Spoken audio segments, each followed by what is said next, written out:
Damian Cross buried his wife 3 years ago. The casket was closed, the fire too hot to leave anything recognizable.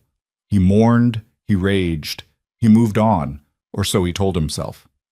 But on a freezing Chicago afternoon, stopped at a red light with murder on his mind, Damian sees the impossible.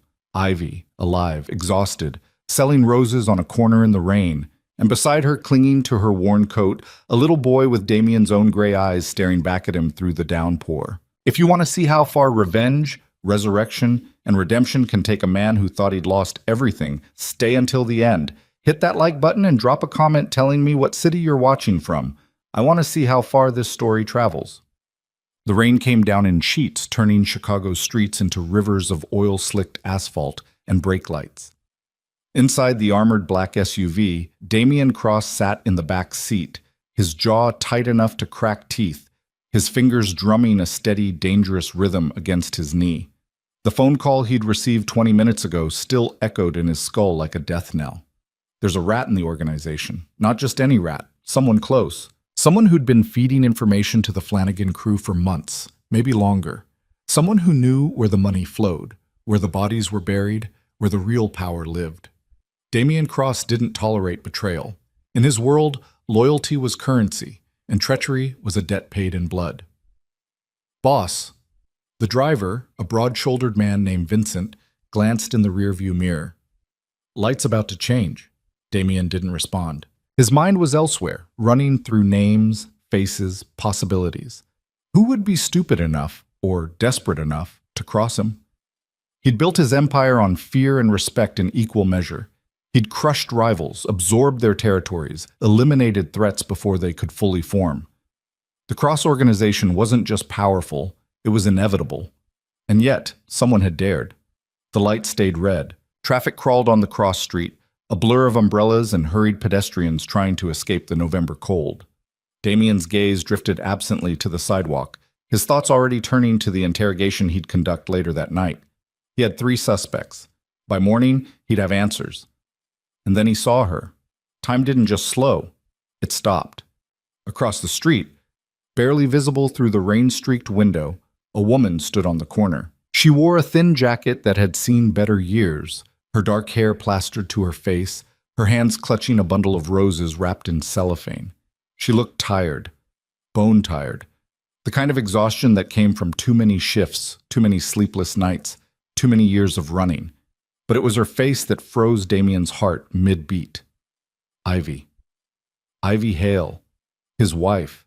His dead wife. The woman he'd buried 3 years ago after a car fire had consumed her vehicle on a lonely stretch of highway outside the city.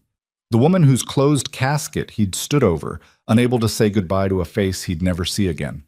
The woman whose ghost had haunted him through 1,000 sleepless nights, whose memory he'd tried to drown in work, in violence, in the cold mathematics of power. She was standing 20 feet away, selling flowers in the rain. Damian's hand shot to the door handle, but he didn't move. Couldn't move. His entire body had locked up, every muscle rigid with shock. It couldn't be her. It was impossible. But then she shifted, turning slightly to hand a rose to a passing businessman, and Damian saw her profile. The delicate slope of her nose, the curve of her jaw, the way she tucked her hair behind her ear even when it was soaked and tangled. Gestures he'd memorized 1,000 times over. Gestures that belonged to Ivy and no one else. Boss? Vincent's voice seemed to come from miles away. You okay? Damian didn't answer. His gaze had shifted to the small figure beside Ivy. A boy. Maybe 3 years old, bundled in a coat too big for his frame, his small hand gripping Ivy's leg as he pressed against her for warmth. His hair was dark, his face round with the softness of early childhood. And his eyes, even from this distance, even through the rain, were gray. The same steel-gray eyes that stared back at Damian every time he looked in a mirror. The light turned green. Boss, we gotta move. Stay here, Damian said, his voice rough, almost unrecognizable to his own ears. What? I said stay here. Damian's hand was already on the door handle, pushing it open before Vincent could respond. The rain hit him like a slap, cold and immediate, soaking through his suit jacket in seconds. He didn't care. He stepped into the street, ignoring the honking horns, the angry shouts of drivers swerving around him. His eyes were locked on Ivy, On the impossible woman who'd returned from the dead without warning, without explanation. She didn't see him. She was focused on the boy, crouching down to adjust his collar, her lips moving in words Damien couldn't hear over the rain and traffic. The boy nodded, his small face serious, and Ivy stood again, offering her roses to passers-by who ignored her, hurrying past with their heads down. Damien reached the curb. Ivy looked up. Their eyes met. For one suspended moment, the world fell away. The rain, the traffic, the cold. There was only Ivy's face, pale and stricken, her lips parting in shock. Recognition flooded her features, followed immediately by something else. Terror, pure, unfiltered terror. "No," she whispered, the word lost in the storm, but visible on her lips. And then she ran. She grabbed the boy's hand and bolted, roses scattering across the wet pavement, petals crushed under rushing feet. Damien's instincts kicked in before his mind could catch up. He lunged forward, but Ivy was already disappearing into the crowd, pulling the child behind her. "Ivy!" His voice cracked like a whip, but she didn't stop. Damien shoved through the pedestrians, his eyes tracking Ivy's dark hair as she dodged around a corner into an alley. He ran, his dress shoes slipping on the wet concrete, his breath coming hard and fast. When he rounded the corner, the alley was empty except for a dumpster and a fire escape leading to the buildings above. She was gone. Damien stood there, rain pouring down his face, his chest heaving. His mind raced through impossible explanations, each one more insane than the last. Ivy was alive. She'd have been alive for 3 years, and she'd hidden a child, his child, from him. "Boss!" Vincent appeared at the mouth of the alley, breathless, his hand inside his jacket where his gun rested. What the hell just happened? Damien didn't answer immediately. He was staring at the scattered roses on the ground, their petals already turning to pulp in the rain. He bent down, picked one up, turned it over in his hands. "Find Cole," he said quietly. "Cole Mercer?" "Now." Vincent hesitated, reading the expression on Damien's face. The cold, lethal focus that appeared when Damien Cross stopped being a man and became something else entirely. "Yes, sir." Cole Mercer arrived at Damien's penthouse an hour later, his coat dripping water onto the polished hardwood floor. He was a lean, angular man in his late 30s, with sharp features and sharper eyes that missed nothing. He'd been Damien's right hand for nearly a decade, the one man Damien trusted without reservation. Until tonight. "You wanted to see me," Cole said, shaking rain from his hair. Damien stood by the floor-to-ceiling windows overlooking the city, a glass of whiskey in his hand, his posture rigid. He didn't turn around. "Tell me about Ivy's accident," Damien said. Silence. Cole's expression didn't change, but something flickered behind his eyes. "That was 3 years ago, Damien. Why, tell me." Damien's voice was soft, almost gentle. It was the most dangerous tone he possessed. Cole shifted his weight. "Car fire, Highway 53, just past the county line." "You know this. We went over it 100 times. The accelerant, the closed casket, the body was never identified," Damien interrupted. "The fire was too hot. Forensics said—" "I know what forensics said." Damien finally turned, his gray eyes locking onto Cole's. "I want to know what you saw." Cole held his gaze. "I saw a burned-out wreck and a wedding ring in the ashes. Same as you. And you never questioned it? Never thought it was too clean, too convenient?" "Damien, what is this about?" Damien crossed the room in 3 strides, moving with the predatory grace that made men twice his size step back. He stopped inches from Cole, close enough to see the tension in his jaw. "I saw Ivy today," Damien said. "On the street. Alive." Cole's face went blank. "That's impossible." "That's what I thought." Damien tilted his head. "And yet there she was, selling roses in the rain, with a boy who looks exactly like me." For the first time in years, Damien saw Cole's composure crack. It was subtle, a slight widening of the eyes, a barely perceptible hitch in his breathing. But it was there. "You knew," Damien said, his voice dropping to a whisper. "Damien, you knew." Not a question anymore. A statement of fact, cold and immutable. Cole took a step back, his hand moving instinctively toward his weapon. "Let me explain." Don't. Damien's hand shot out, gripping Cole's wrist with enough force to make bone creak. Don't insult me with explanations. Not yet. Right now you're going to tell me where she is. I can't do that. Then you're going to die in this room. The two men stood locked together, the air between them electric with violence. Finally, Cole exhaled.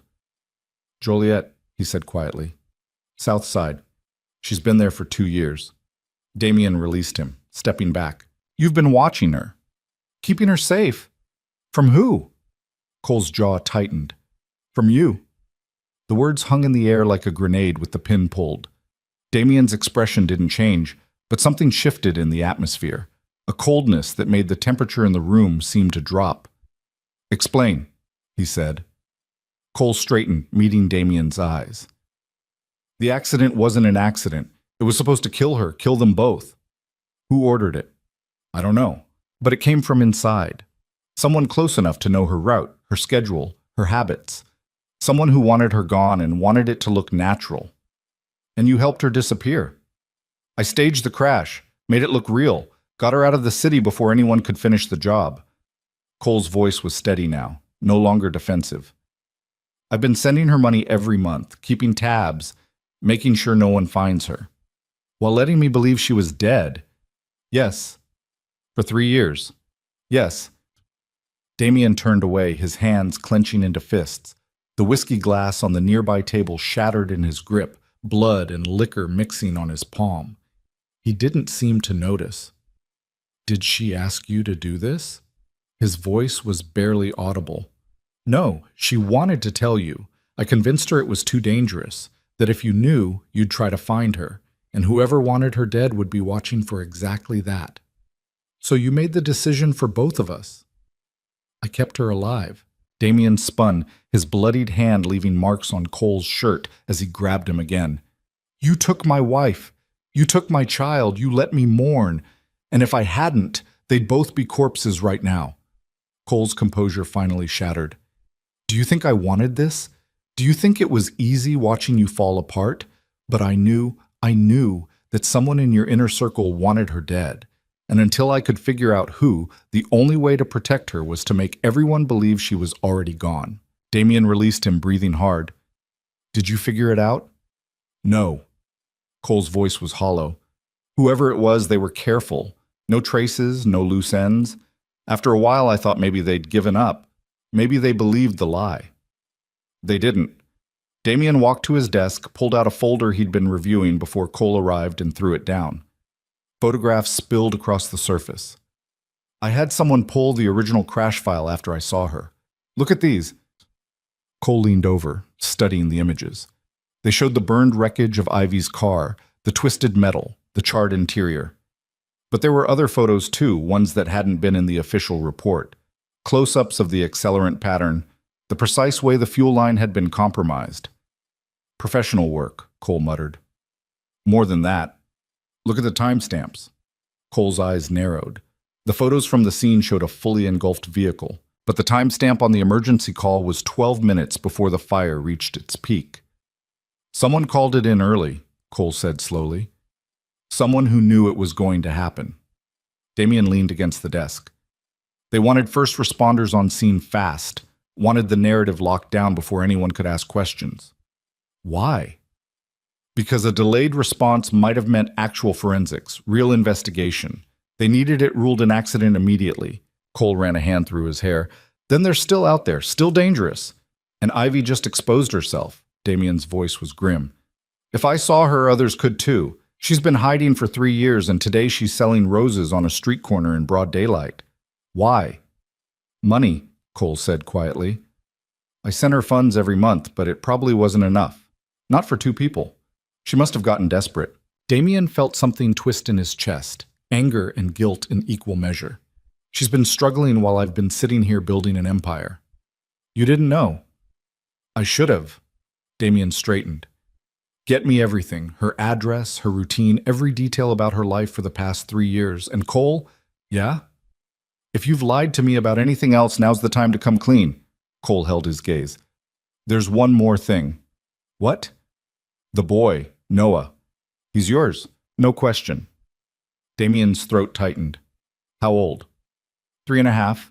She was pregnant when she disappeared. A son. Damien had a son. A child who'd grown up without him, who didn't know his face, who'd spent his whole life in hiding. Get me the information, Damien said. Tonight. By midnight, Damien had a file spread across his desk that documented every month of Ivy's hidden life. Bank statements showing deposits from an anonymous account, Cole's payments, surveillance photos showing a small apartment in a rundown section of Joliet, images of Ivy leaving for work before dawn, returning after dark, always with Noah in tow. There were videos, too. Short clips Cole had collected. Insurance, he called it. Damien watched them in silence. Ivy reading to Noah on a worn couch. Ivy cooking in a kitchen barely bigger than a closet. Ivy smiling, actually smiling, as Noah showed her a drawing. In all the years Damien had known her, he'd rarely seen Ivy smile. Their marriage had been complicated, passionate, often volatile. They'd loved each other fiercely, but the life Damien led had cast long shadows. Ivy had never fully adjusted to the violence, the secrecy, the constant threat. She'd wanted out. He'd refused to let her go. And then she'd died. Or so he'd thought. Watching her now, seeing her move through this small, quiet life, Damien realized something that cut deeper than any betrayal. Ivy looked peaceful. Despite the poverty, despite the struggle, there was something in her expression he'd never seen when she was with him. Freedom. Boss. Vincent's voice crackled through the intercom. Cole's back, says it's urgent. Send him in. Cole entered, his face grim. We've got a problem. What kind of problem? Someone hit Ivy's apartment 2 hours ago. Damien was on his feet before Cole finished the sentence. Is she... She's alive. Took Noah and ran, but they torched the place. Nothing left but ashes. Who? Don't know yet, but they were professionals, in and out in under 4 minutes. If Ivy had been there... Cole didn't finish the sentence. Damien's mind raced. They knew. Somehow they knew she was alive. Or they were watching you, Cole said. You weren't exactly subtle this afternoon. If they had eyes on the street, they might have seen you chase her. Damien's jaw clenched. By revealing himself, by acting on impulse, he'd put Ivy in danger. Again. Find her, he said. Use every resource we have. She can't have gotten far with a 3-year-old. Already on it. I've got teams sweeping Joliet and the surrounding areas. But Damien, what? If she's running, she's not going to trust us. Not after we protected her into hiding for 3 years. She sees you as the threat. Then we don't give her a choice. Damien grabbed his jacket. She can hate me all she wants, but she and Noah are coming under my protection, whether she likes it or not. And if she refuses? Damien's expression was cold. Then I'll tie her to a chair until she listens. But I'm not losing her again. Not to fire, not to bullets, not to whoever's been hunting her. Cole nodded slowly. What about the rat? The traitor in the organization? Find Ivy first. The rest can wait. Boss, what if they're connected? What if the traitor is the same person who wanted Ivy dead? Damien paused at the door, that possibility crystallizing in his mind. Then when we find them, I'm going to make their death last a very, very long time. The safe house was in Gary, Indiana, a gray industrial city across the state line, far enough from Chicago to be off the radar, but close enough to reach quickly. Cole had acquired it years ago, one of a dozen properties kept under false names for exactly this kind of emergency. It took them 6 hours to track Ivy down. She'd made it to a bus station, bought tickets to Milwaukee using cash, and then, showing the survival instincts that had kept her alive for 3 years, doubled back and caught a different bus heading south. Smart, but not smart enough to evade the network of contacts Cole had cultivated. A gas station attendant recognized her from the photo. A trucker remembered giving her a ride. A motel clerk recalled a woman with a small boy paying for a room in quarters and dimes. They found her just before dawn, holed up in a condemned apartment building, Noah asleep in her arms, her eyes red from crying and exhaustion. Damien approached slowly, his hands visible, his voice calm. Ivy. She jerked awake, scrambling back against the wall, clutching Noah tighter. The boy stirred, but didn't wake. Stay away from us, she whispered, her voice hoarse. I'm not here to hurt you. You shouldn't be here at all. You shouldn't... Her voice broke. You were supposed to think I was dead. I did. For 3 years, I thought I'd lost you. Damien crouched down, keeping his distance. And then I saw you yesterday. You and him. Ivy's eyes darted to Noah, protective instinct overwhelming everything else. He's not yours. Don't lie to me, Ivy. I've seen the photos. He has my eyes. He's mine. Her arms tightened around the sleeping child. You don't get to claim him just because you share DNA. The words hit Damien like a physical blow, but he forced himself to stay calm. You're right. I haven't earned the right to be his father. But I've earned the right to keep you both alive. We don't need your protection. Your apartment burned down 6 hours ago. Damien's voice was flat. Professionals. The same people who tried to kill you 3 years ago. They're still out there, Ivy, and now they know you're alive. Her face went pale. How? Because I was careless. Because I saw you and I reacted instead of thinking. And if they were watching me, they saw you too. He leaned forward. I know you have every reason to hate me. I know you don't trust me. But right now, I'm the only thing standing between you and whoever wants you dead. Ivy's eyes glistened with tears. You're the reason they want me dead in the first place. Everything in your world, the violence, the danger, the constant fear, that's why I had to disappear. That's why I couldn't tell you about Noah, because being near you is a death sentence. You're not wrong. Damien's voice was rough. My life is poison. It destroys everything it touches. But you're already touched by it, Ivy. You have been since the day we met. And running won't change that.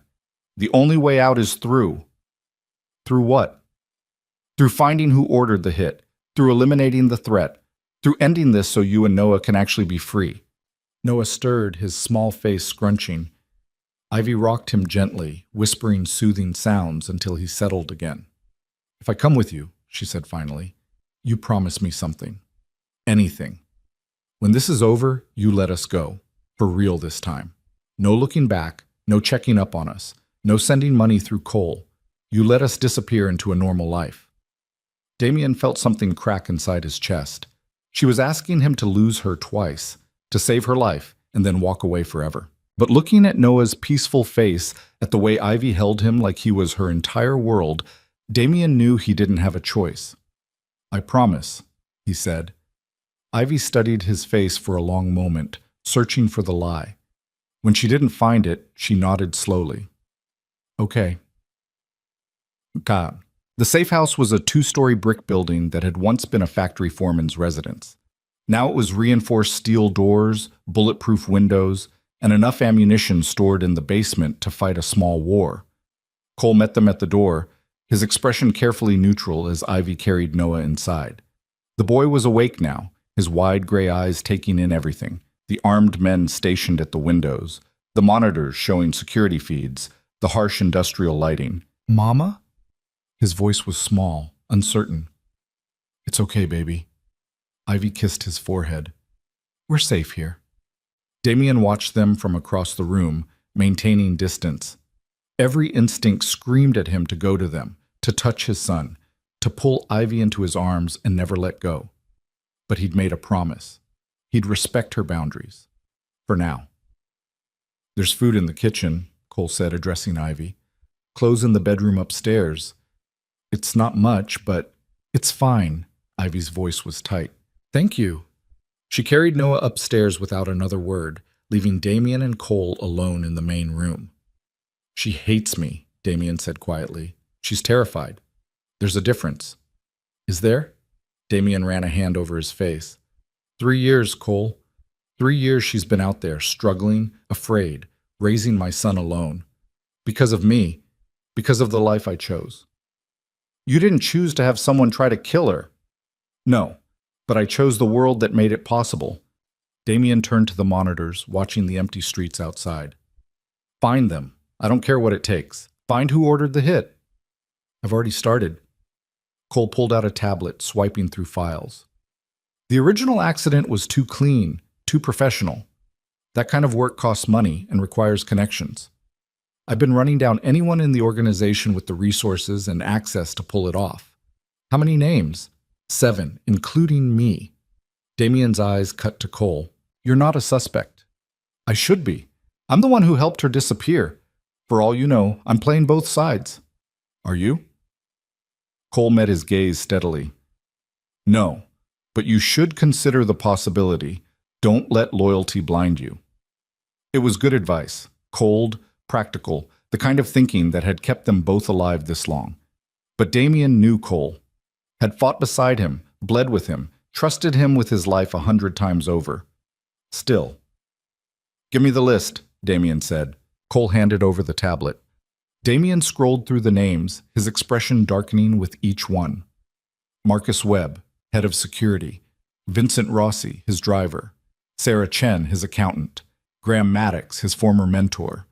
Two others he barely recognized, newer members of the organization brought in after Ivy's death, and Cole himself. Graham's retired, Damien said, pausing on that name. He hasn't been active in the organization for 5 years. Graham's not retired. He's just quiet. Cole leaned against the wall. He still has connections, still moves pieces on the board, and he never liked Ivy. That was true. Graham had seen Ivy as a weakness, a liability. He'd counseled Damien more than once to end the marriage, to focus on business rather than emotion. You think he'd go that far? Damien asked. I think Graham believes in the organization above all else. If he thought Ivy was a threat to it, to you, he'd eliminate that threat without hesitation. Damien's jaw tightened.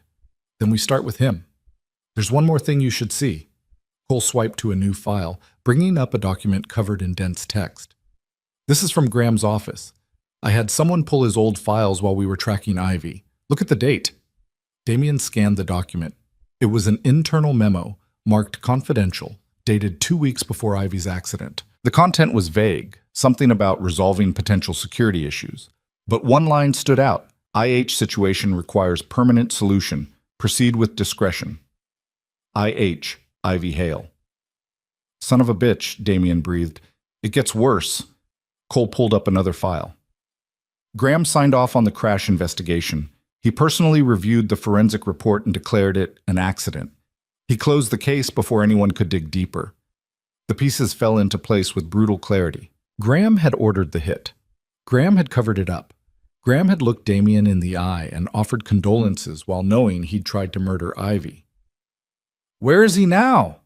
Damien's voice was deadly calm. That's the problem. He's gone underground, literally. Bought a property outside the city 5 years ago and turned it into a fortress. Bunkers, tunnels, private security. He's paranoid as hell. Can we get to him? With enough resources, yeah, but it won't be clean. And if he knows we're coming, he'll run, Damien finished. We need to draw him out. How? Damien looked up at the ceiling, toward the room where Ivy and Noah slept. We let him think he's won. Let him believe Ivy's still vulnerable. And when he makes his move, we end him. Cole was quiet for a moment. You're using her as bait. I'm using the appearance of vulnerability as bait. Ivy and Noah won't be in danger. We'll have teams watching every angle. But Graham needs to think he has another shot at finishing what he started. And if he doesn't take it, then we go to him. Damien's expression hardened. Either way, this ends. Soon. Upstairs in the small bedroom, Ivy held Noah close, listening to the low murmur of voices below. She couldn't make out the words, but she recognized the tone. Damien was planning something. And despite everything, despite the fear, the anger, the desperate desire to protect her son from the darkness of Damien's world, a small part of Ivy wondered if maybe, just maybe, coming back was the only way to finally be free. The truth was, she'd never stopped running. Not really. Every day in hiding had been another day looking over her shoulder, another night jumping at shadows, another moment wondering if today would be the day they found her. But Damien didn't run. Damien hunted. And if she wanted to stop being prey, maybe it was time to stand beside a predator instead of hiding from him. Noah shifted in her arms, his small hand clutching her shirt. Mama, he whispered, half asleep. Who was that man downstairs? Ivy's throat tightened. She'd promised herself she'd never have this conversation, never have to explain to her son why his father was a ghost, why they lived in shadows, why their life was defined by fear. But promises, like so many things in Ivy's life, had a way of breaking. Someone who's going to keep us safe, she said softly.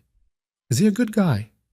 Ivy looked out the window at the dark streets beyond, at the world that had tried to kill her and would probably try again. I don't know, baby, she admitted. But right now, he's the only guy we've got. Morning came gray and cold, the kind of November dawn that felt more like dusk. Damien hadn't slept. He'd spent the hours before sunrise in the basement of the safe house, surrounded by maps, surveillance photos, and the accumulated evidence of 3 years of lies. Graham Maddox stared back at him from a dozen different angles, entering restaurants, leaving his fortified estate, shaking hands with politicians and criminals alike. The man who'd taught Damien everything about power, about control, about surviving in a world where weakness was fatal. The man who'd tried to kill his wife. Coffee's ready. Cole appeared at the bottom of the stairs, 2 mugs in hand. He looked as exhausted as Damien felt. Any movement on Graham's property?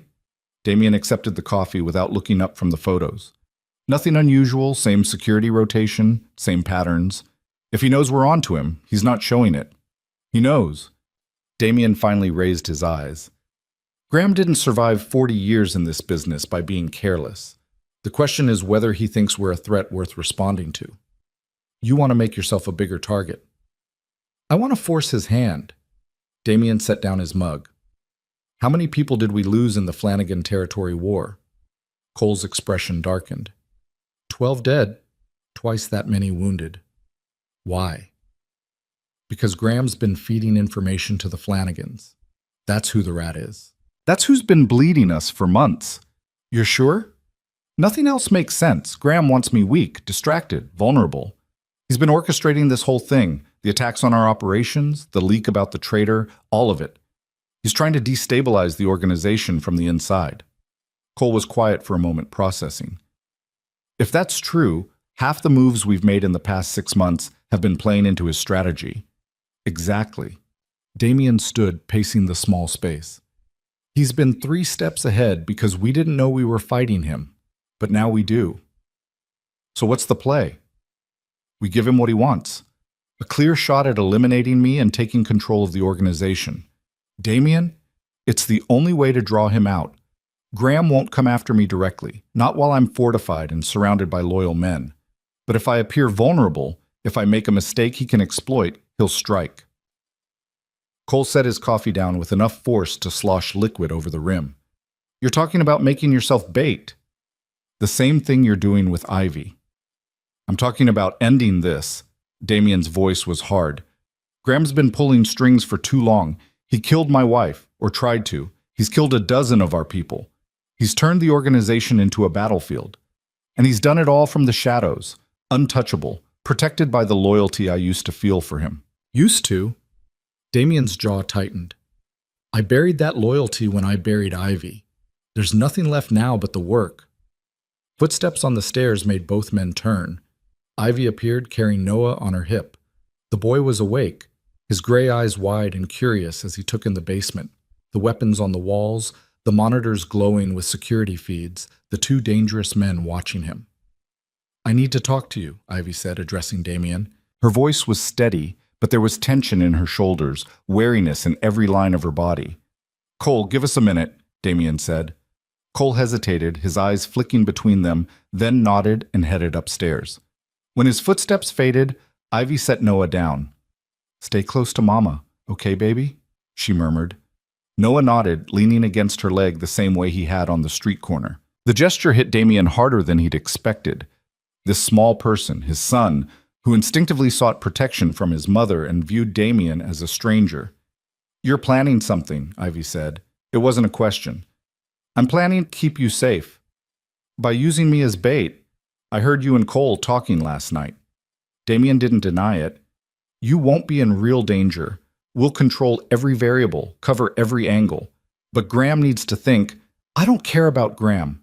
Ivy's voice cut through his explanation. I care about him. She looked down at Noah. He's 3 years old, Damien. He doesn't understand any of this.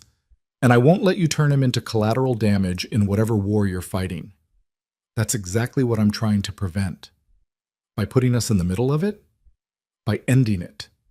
Damien took a step closer, then stopped, remembering his promise to respect her boundaries.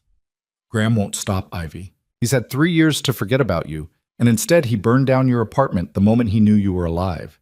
He's obsessed with eliminating you because you represent something he can't control, a piece of my life that exists outside the organization. Ivy's laugh was bitter. I was never outside it. That's why I left. I know. The admission cost him something. I know I dragged you into darkness.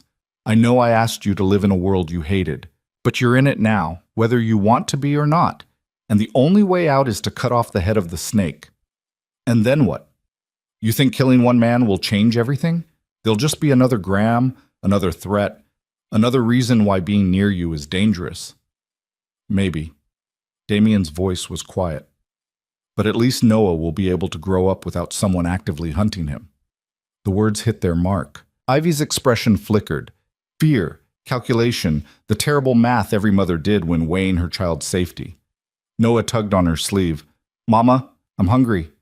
I know, baby. Let's go upstairs and find you some breakfast. She lifted him again, but paused at the stairs, looking back at Damien. If you're going to do this, I want to know the plan.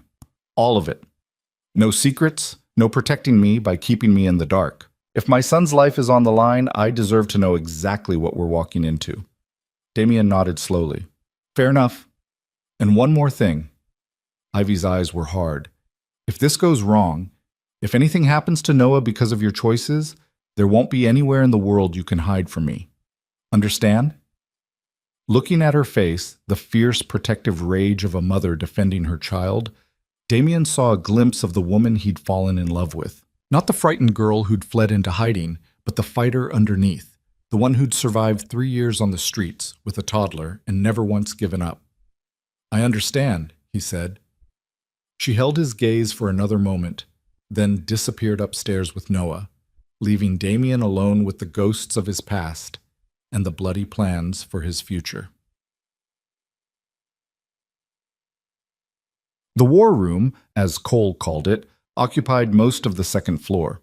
Maps covered one wall, showing Graham's property in obsessive detail, guard rotations, camera placements, underground tunnels that connected the main house to a network of bunkers. Vincent had arrived an hour ago with Marcus Webb and Sarah Chen, the three of them now clustered around a laptop reviewing thermal imaging of the estate. Ivy sat in the corner, Noah coloring quietly beside her, watching everything with sharp eyes. Graham's got 12 men on rotation, Marcus said, pointing to red dots on the thermal display. Ex-military, well-trained. They're not rent-a-cops. What about the tunnels? Damien asked. 3 main arteries, all reinforced concrete. He can move between buildings without being exposed. There's also a bolt hole that leads to a garage 300 yards from the main structure. If we come at him hard, he'll rabbit. Then we don't come at him hard. Damien turned to the group. We come at him smart. Meaning? Sarah Chen looked up from her laptop. She was a small woman with quick hands and quicker mind, responsible for moving the organization's money through a labyrinth of shell companies and offshore accounts. Meaning we make Graham think he's winning. We leak information that we found evidence of the traitor but haven't identified them yet. We stage an internal investigation, create paranoia, make it look like we're tearing the organization apart from the inside. Vincent frowned.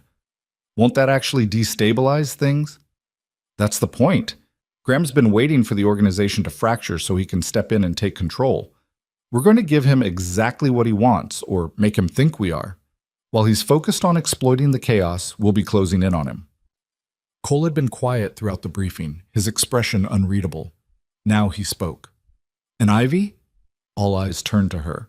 She met their stares without flinching, one hand resting protectively on Noah's shoulder. We stage a leak that Ivy's been found, Damien said. That she's alive, that she's here, and that she's willing to testify about what she knows. Testify to who? Marcus asked. Doesn't matter. What matters is that Graham believes Ivy can connect him to the original hit. It'll force him to act. By sending another kill team, Ivy said flatly. Yes. Damien didn't sugarcoat it. But this time we'll be ready. We'll control the location, the timing, every variable. His people will walk into a trap. And while they're dying, you'll be going after Graham, Cole said. That's the idea. Sarah leaned back in her chair. It's risky. A lot of moving parts. A lot of ways it could go wrong. Do you have a better plan? Damien's tone wasn't confrontational, just direct. Sarah considered, then shook her head. No, but I want redundancies. Multiple extraction routes, backup teams, fail-safes in case Graham doesn't react the way we expect. Agreed. Damien turned to Marcus. How fast can you assemble a team we trust? People who aren't on Graham's payroll. 48 hours. Maybe less if I pull from outside the organization. Do it. I want operators who don't have divided loyalties. Ex-military, private contractors, anyone with the skills and the discretion. Marcus nodded and stepped away, already making calls. Vincent stood as well. I'll start spreading the leak about the internal investigation. Make it look organic, like rumors bubbling up from the ranks. Good. Sarah, I need you to trace Graham's money. If he's been funding attacks on our operations, there'll be a trail. On it. Sarah's fingers were already flying across her keyboard. That left Cole, who was watching Damien with the expression of a man who knew exactly what his boss was thinking and didn't like it. You're going to go after him yourself, Cole said when they were alone. I'm going to finish it. Damien, Graham taught you everything you know. He's not going to be easy to kill. I'm counting on it. Damien's voice was cold. I want him to know it's me. I want him to see my face when I end him.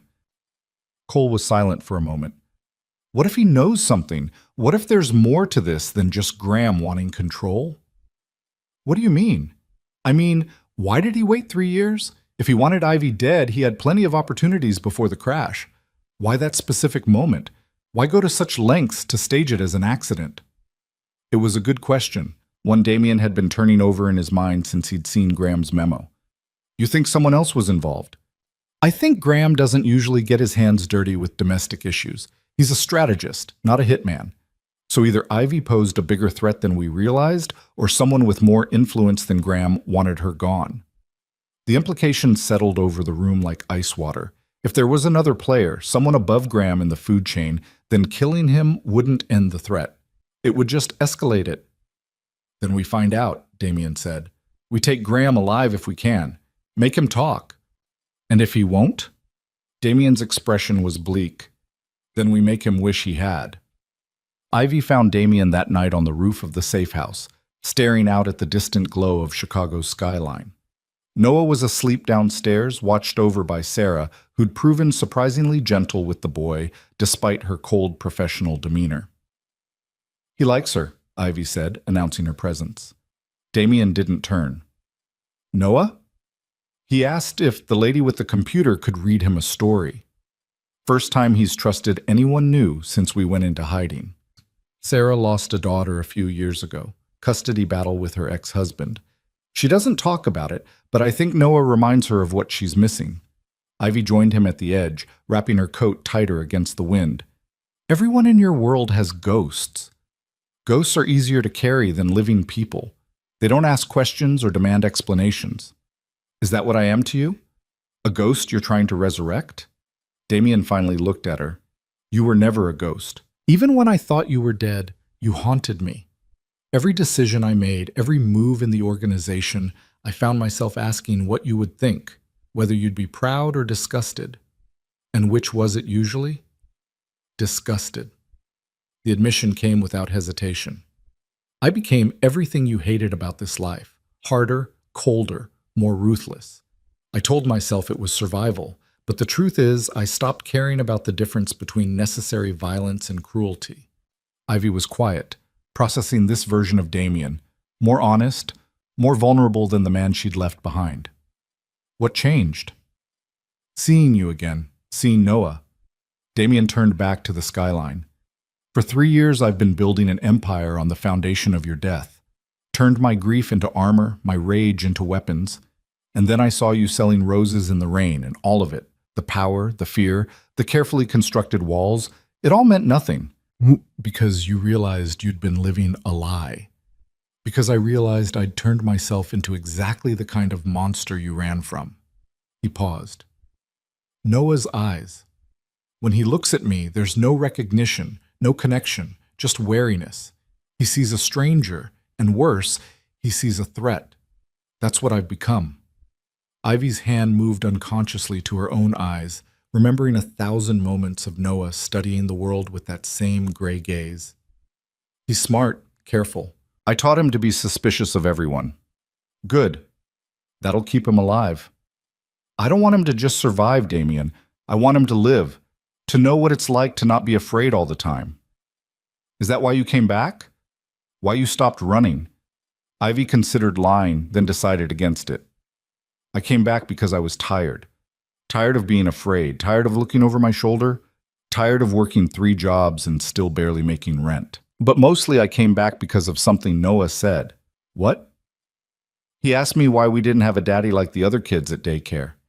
Her voice cracked slightly, and I realized I'd been so focused on keeping him safe that I'd forgotten he deserves more than just survival. He deserves a life. With me in it? I don't know. Ivy's honesty was brutal. You're his father, but that doesn't mean you know how to be his dad. And I won't let you break his heart the way you broke mine. I never meant to hurt you. But you did. Constantly. Every time you chose the organization over me, every time you came home with blood on your hands, every time you asked me to look the other way while you did terrible things, you broke me piece by piece until there was nothing left but the choice to stay and die or leave, and maybe, possibly, live. Damien absorbed the words like punches, each one landing with precision. I was young, stupid. I thought power would protect the people I loved. Power doesn't protect anyone. It just gives you more to lose. Then why are you still here? You could have kept running, disappeared again. Why trust me to protect you now when you couldn't trust me before? Ivy met his eyes, her own shining with unshed tears, because Noah deserves to know his father. And because despite everything, despite the violence and the lies and the darkness, when you looked at me on that street corner, I saw something I thought was dead. What? The man I fell in love with, buried under all the armor and the rage, but still there, still fighting to get out. The words hung between them, raw and dangerous. Damien felt something shift in his chest, a crack in the foundation he'd built from Ivy's supposed death. I don't know if that man exists anymore, he said quietly. Then find him. Ivy's voice was fierce. Because the one standing in front of me right now, the killer, the crime boss, the man who turns grief into weapons, that's not who Noah needs. That's not who I need. What do you need? I need you to remember why you wanted out of this life in the first place. I need you to look at your son and see a future worth fighting for, not just another thing to protect with violence. I need you to choose us over the Empire, even if it costs you everything. And if I can't? Ivy's smile was sad. Then I'll take Noah and disappear again. And this time, you won't find us. She turned and walked back to the stairwell, leaving Damien alone with the wind and the weight of impossible choices. The leak went out at midnight, carefully worded and strategically placed. Vincent had contacts in 3 different news organizations, reporters who owed favors or could be bought. By morning, rumors would be circulating in the criminal underworld. Damien Cross's organization was tearing itself apart over a suspected traitor. Internal investigations, loyalty tests, executions, and buried in the noise, a smaller detail. Ivy Cross, presumed dead for 3 years, had been found alive and was cooperating with authorities. It was bait wrapped in chaos, designed to make Graham act before he could think. Marcus returned just after dawn with 6 men, hard-eyed professionals with the kind of scars that came from real combat, not street fights. They set up a perimeter around the safe house, established overlapping fields of fire, ran drills until every possible approach was covered. Sarah traced the money and found what they were looking for. A series of payments from one of Graham's shell companies to a group of freelance operators known for making problems disappear. The timing matched up perfectly with Ivy's accident. He's not even trying to hide it, Sarah said, showing Damien the transaction records. Either he's incredibly arrogant or he wants us to find it, Cole finished. He's confirming what we already suspect. Why? Damien studied the numbers, looking for the trap. Because he knows you'll come for him. And he's ready. Vincent appeared in the doorway. Boss, we've got movement. 3 vehicles just left Graham's estate, heading east toward the city. How many people? Thermal shows at least 12, maybe more. They're heavily armed. Damien felt the familiar coldness settle over him, the battle calm that had kept him alive through a dozen wars. How long until they reach us? At current speed, 90 minutes. Then we have an hour to get ready. Damien turned to Marcus. You know what to do? Marcus nodded grimly. We'll make sure they regret coming. Cole, I need you to take Ivy and Noah to the secondary location. Don't argue, he added, seeing Cole's expression. If this goes wrong, they need someone they trust. And if it goes right, then you bring them back and we end this. Cole hesitated, then nodded. Don't die, Damien. We've come too far for that. No promises. Ivy was in the bedroom, packing the few belongings they'd accumulated, when Damien knocked. Noah was on the bed, building something with blocks Sarah had found somewhere. Cole's going to take you somewhere safe, Damien said without preamble. The attack's coming. Yes. Ivy looked at Noah, at his small hands stacking blocks with intense concentration, at the life she'd fought so hard to protect. And you're staying here. Someone has to. It doesn't have to be you. Yes, it does. Damien crouched down so he was eye level with Noah.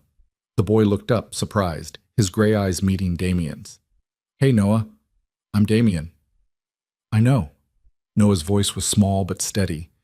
You're the man who makes Mama scared. The words were a knife to the heart, but Damien didn't flinch. Yeah, I am. But I'm going to fix that, okay? I'm going to make sure you and your mama don't have to be scared anymore. How? By stopping the bad people who want to hurt you. Noah considered this with the seriousness of a child who'd grown up too fast. Are you a bad people too? Sometimes, Damien admitted, but I'm trying to be better. Because of Mama? Because of you. Noah stared at him for a long moment, then returned to his blocks. It wasn't acceptance, but it wasn't rejection either. It was a child reserving judgment, waiting to see if the stranger's promises meant anything. Damien stood, facing Ivy. Cole will keep you safe. I know. She paused. Don't die, Damien. Noah's already lost 3 years with you. Don't make it permanent. I'll do my best. Your best got you shot twice and stabbed once in the time I knew you. Then I'll do better than my best. Ivy's smile was fleeting, but genuine. Good luck. She gathered Noah, and they left with Cole, disappearing into an armored vehicle that vanished into the gray morning. Damien watched until they were out of sight, then turned back to the safe house. The men were ready. Weapons loaded, positions established, every angle covered. Vincent was in the basement monitoring security feeds. Marcus was on the roof with a rifle. Sarah had armed herself and taken a position covering the rear entrance. Damien stood in the center of the main room, a pistol in one hand and Graham's memo in the other.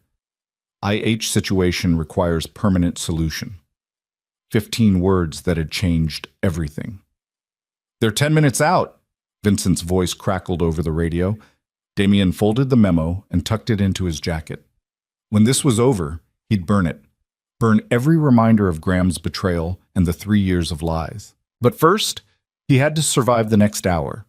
The vehicles appeared on the monitors, black SUVs moving in formation, professional and precise. They stopped a block away, and men poured out, spreading into tactical positions. 12 confirmed, Marcus reported from the roof. No, wait, 15. They've got support vehicles. Let them come, Damien said quietly. The first shots shattered the morning silence, bullets punching through reinforced windows, sparking off steel doors.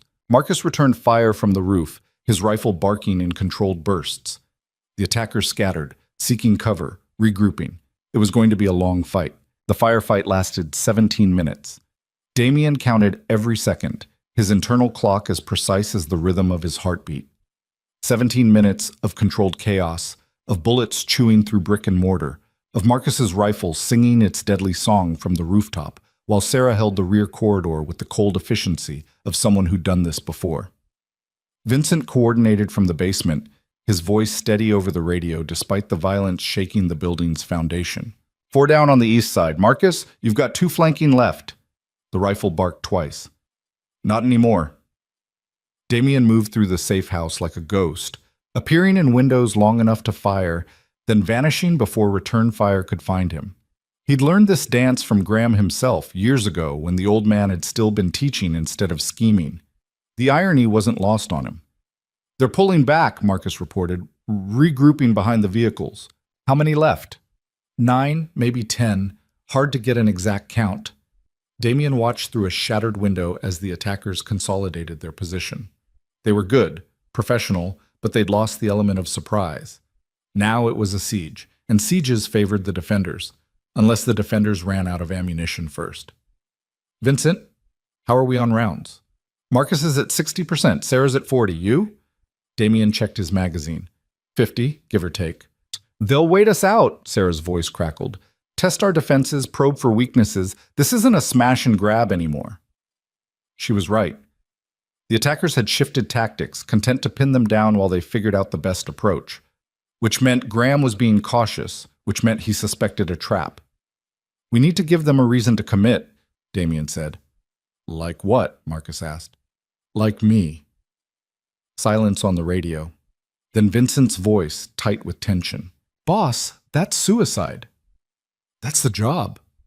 Damien moved to the front door, checking the street through the reinforced peephole. They came here for Ivy, but she's gone. The next best thing is me. If I walk out there, give them a target, they'll take it. And then what? Sarah demanded. Then Marcus puts a bullet in whoever gives the orders. We cut off the head, the body dies. You're assuming they don't just shoot you the second you step outside. They won't. Graham wants information. He needs to know what I know, who I've told, whether Ivy's really cooperating with authorities or if it's another bluff. Damien pulled on his jacket, checking the spare magazines in his pockets. They'll try to take me alive. That's when you move. This is insane, Vincent said, but his tone had shifted. He was running scenarios, calculating odds. You'd need a distraction, something to split their attention. I'll handle that. How? Damien smiled, cold and mirthless. I'll tell them the truth. Before anyone could argue further, he opened the door and stepped into the street. The morning air hit him like a slap, cold and sharp, carrying the acrid smell of gunpowder and burned rubber. The attackers saw him immediately, weapons swinging in his direction, but they held fire, waiting for orders. Damien walked into the middle of the street, hands visible but not raised. Surrender was weakness, and weakness invited bullets. A man emerged from behind one of the SUVs, tall, angular, with the kind of face that belonged in corporate boardrooms but carried itself with military precision. Damien didn't recognize him, which meant Graham had brought in outside talent. Damien Cross, the man called out. His accent was clipped, European maybe. You're either very brave or very stupid. Neither, just tired of playing games. Damien stopped 20 feet away, close enough to talk, far enough to dive for cover if things went wrong. Graham sent you to kill my wife and son. Instead, you found me. That must be disappointing. Where are they? Safe. Far from here. Far from you. The man smiled. Everything's far until it isn't. We'll find them eventually. No, you won't. Because in about 30 seconds, you and your team are going to be dead, and Graham's going to be wondering why he sent amateurs to do a professional's job. That got a reaction. The man's smile faltered and his hand moved fractionally toward his weapon. Brave words for a man standing alone in the street. I'm not alone. Marcus's rifle spoke first, the sound sharp and final. The man's head snapped back, his body crumpling like a marionette with cut strings. Before his corpse hit the pavement, the rest of Damien's team opened fire. The ambush was perfect. Sarah had positioned herself in the building across the street during the initial firefight, using a fire escape Damien had spotted on the monitors. She rained fire down on the attackers from above, while Marcus worked from the rooftop. Vincent emerged from the basement with a shotgun covering Damien's retreat. But perfect plans had a way of shattering when bullets started flying. Damien was halfway back to the safe house when he heard the explosion. The sound rolled across the street like thunder, followed by the shriek of twisting metal. One of the attackers had thrown a grenade at Sarah's position, and the fire escape was collapsing. Sarah's down! Vincent's voice cracked with urgency. Damien changed direction mid-stride, sprinting toward the collapsing structure. Sarah was visible through the smoke, pinned under twisted metal, her weapon knocked from her hands. Two attackers were moving toward her position, advancing through the debris. Damien shot the first one before his brain registered the decision, muscle memory and training taking over. The second attacker turned, bringing his rifle up, but Damien was already moving. He closed the distance in 3 steps, slamming into the man with enough force to drive them both to the ground. They fought in the wreckage, close and brutal. The attacker was younger, faster, but Damien had decades of survival instinct. He got his hands on the man's throat and squeezed until the struggling stopped. "Boss, we've got more coming." Marcus's warning came too late. Damien looked up to see 3 more vehicles screaming around the corner, reinforcements arriving faster than expected. Graham had planned for the ambush, prepared for Damien's trap with a trap of his own. "Get Sarah out of here," Damien barked into his radio. "Everyone fall back to the secondary position."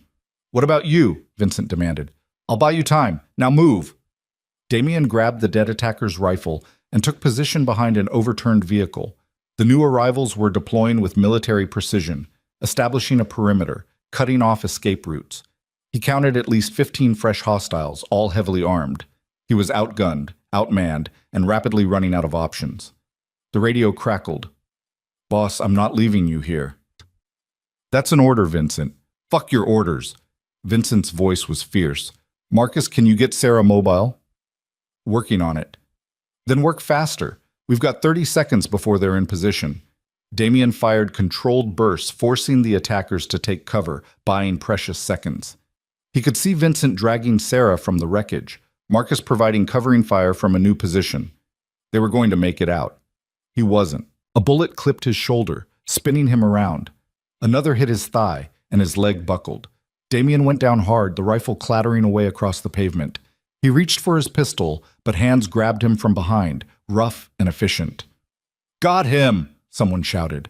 Damien fought, breaking one man's nose with a headbutt, driving his elbow into another's ribs. But there were too many. They swarmed him, fists and boots raining down until the world narrowed to pain and the taste of blood. The last thing he heard before consciousness fled was Vincent's voice on the radio, raw with fury. "We're coming back for you, boss. I swear it." Then darkness took him. Damien woke to the smell of concrete and motor oil, his head throbbing in rhythm with his pulse. He tried to move and discovered his hands were zip-tied behind his back, his ankles bound to a metal chair. The room was windowless, lit by a single bare bulb hanging from a water-stained ceiling. A basement. Probably Graham's estate, judging by the quality of the construction and the sense of depth. He was underground, buried in one of the bunkers Marcus had identified on the thermal scans. "You're awake." "Good." Damien's head snapped up, sending fresh waves of pain through his skull. Graham Maddox stood in the doorway, looking exactly as Damien remembered. Silver hair immaculately styled, tailored suit without a wrinkle, eyes cold and calculating behind wire-rimmed glasses. "Graham." Damien's voice came out rough, his throat raw. "Damien." Graham crossed the room with measured steps, pulling up a second chair and sitting with the casual confidence of a man in complete control. "You look terrible." "Your men hit hard. I trained them to." Graham folded his hands in his lap. "Though I must admit I'm disappointed. I taught you better than to walk into an obvious ambush." "Funny. I was thinking the same thing about you." Graham's smile was thin. "Meaning?" "Meaning you sent 20 men to kill a woman and child, and 12 of them are dead. That's not efficiency, Graham. That's desperation. Casualties are acceptable when the objective is achieved. Except you didn't achieve it. Ivy and Noah are still alive, still protected." Damien leaned forward despite the restraints. "You're losing, old man, and you know it." Something flickered behind Graham's eyes. Not anger, but something colder. Calculation. "You think this is about winning or losing? You think I'm some street thug fighting over territory?" "I think you're a coward who tried to murder my wife because she threatened your control over me." "Your wife threatened the organization." "How? By loving me? By asking me to choose a life outside the violence? By making you weak." Graham stood, pacing the small room. "I built you, Damien, took you from nothing and made you into what you are, gave you power, purpose, an empire, and she was going to take it all away. She was pregnant." "I know. That's exactly why she had to go." Graham turned, his expression almost pitying. "Children make men sentimental. They create priorities that conflict with the organization. Ivy and that child would have destroyed everything we built." Damien felt rage building in his chest, hot and terrible. "So you decided to kill them." "I decided to protect the investment. You are the future of this organization. But not if you're distracted by domestic complications. Noah isn't a complication. He's my son. Exactly. And what happens when he gets sick? When he needs his father at a school play instead of handling business? When you have to choose between his safety and the organization's survival? Graham shook his head. I've seen it happen a dozen times. Strong men brought low by love, by family, by the weakness that comes with caring too much about something you can't control. So you took the choice away from me. I made the hard decision you couldn't make yourself. Graham's voice was matter-of-fact, as if discussing a business transaction. Ivy's death, her supposed death, freed you. You became exactly what the organization needed: ruthless, focused, unstoppable. I became a ghost. You became a king. Graham leaned against the wall. Everything you've accomplished in the past 3 years, every territory you've taken, every enemy you've destroyed, you did that because you weren't bound by sentiment. Ivy's death liberated you. Damien stared at the man who'd been his mentor, his teacher, his father figure, and saw only a stranger. You're insane. I'm practical. There's a difference. Then here's a practical question. If you wanted me focused on the organization, why did you spend the last 6 months trying to destabilize it? Why leak information to the Flanagans? Why orchestrate attacks on our operations? Graham's expression shifted, surprise flickering across his features before he controlled it. You're smarter than I gave you credit for. Answer the question. Because you were getting comfortable, complacent. The organization was growing, but you were growing soft with it. You needed a reminder that power requires constant vigilance, that threats can come from anywhere. Graham smiled. I gave you an enemy to fight, a mystery to solve. I kept you sharp. You got 12 of our people killed. Acceptable losses for the greater good. Graham pushed off the wall. Don't look at me like that, Damien. You've made the same calculations 100 times. How many men have you sacrificed for tactical advantage? How many lives have you traded for territory? Those were soldiers. They knew the risks. And so did the men who died because of my strategy. They signed up for this life, same as you, same as me. Their deaths meant something. Damien tested his restraints, feeling the zip ties bite into his wrists. What happens now? Now? Graham checked his watch.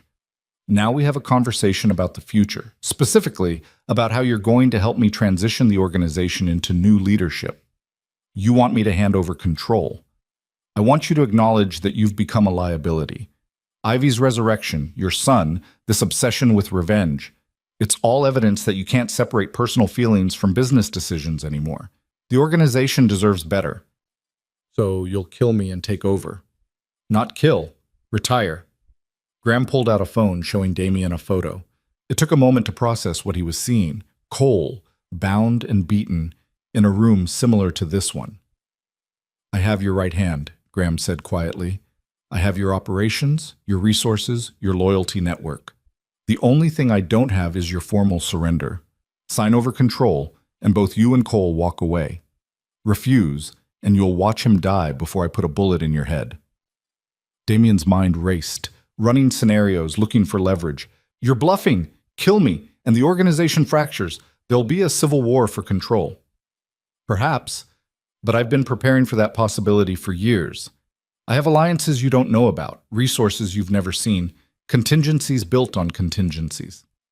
Graham leaned close. I taught you well, Damien, but I taught myself better. Then you've already lost. How do you figure? Because you're still talking, still trying to convince me to surrender peacefully. Damien met Graham's eyes.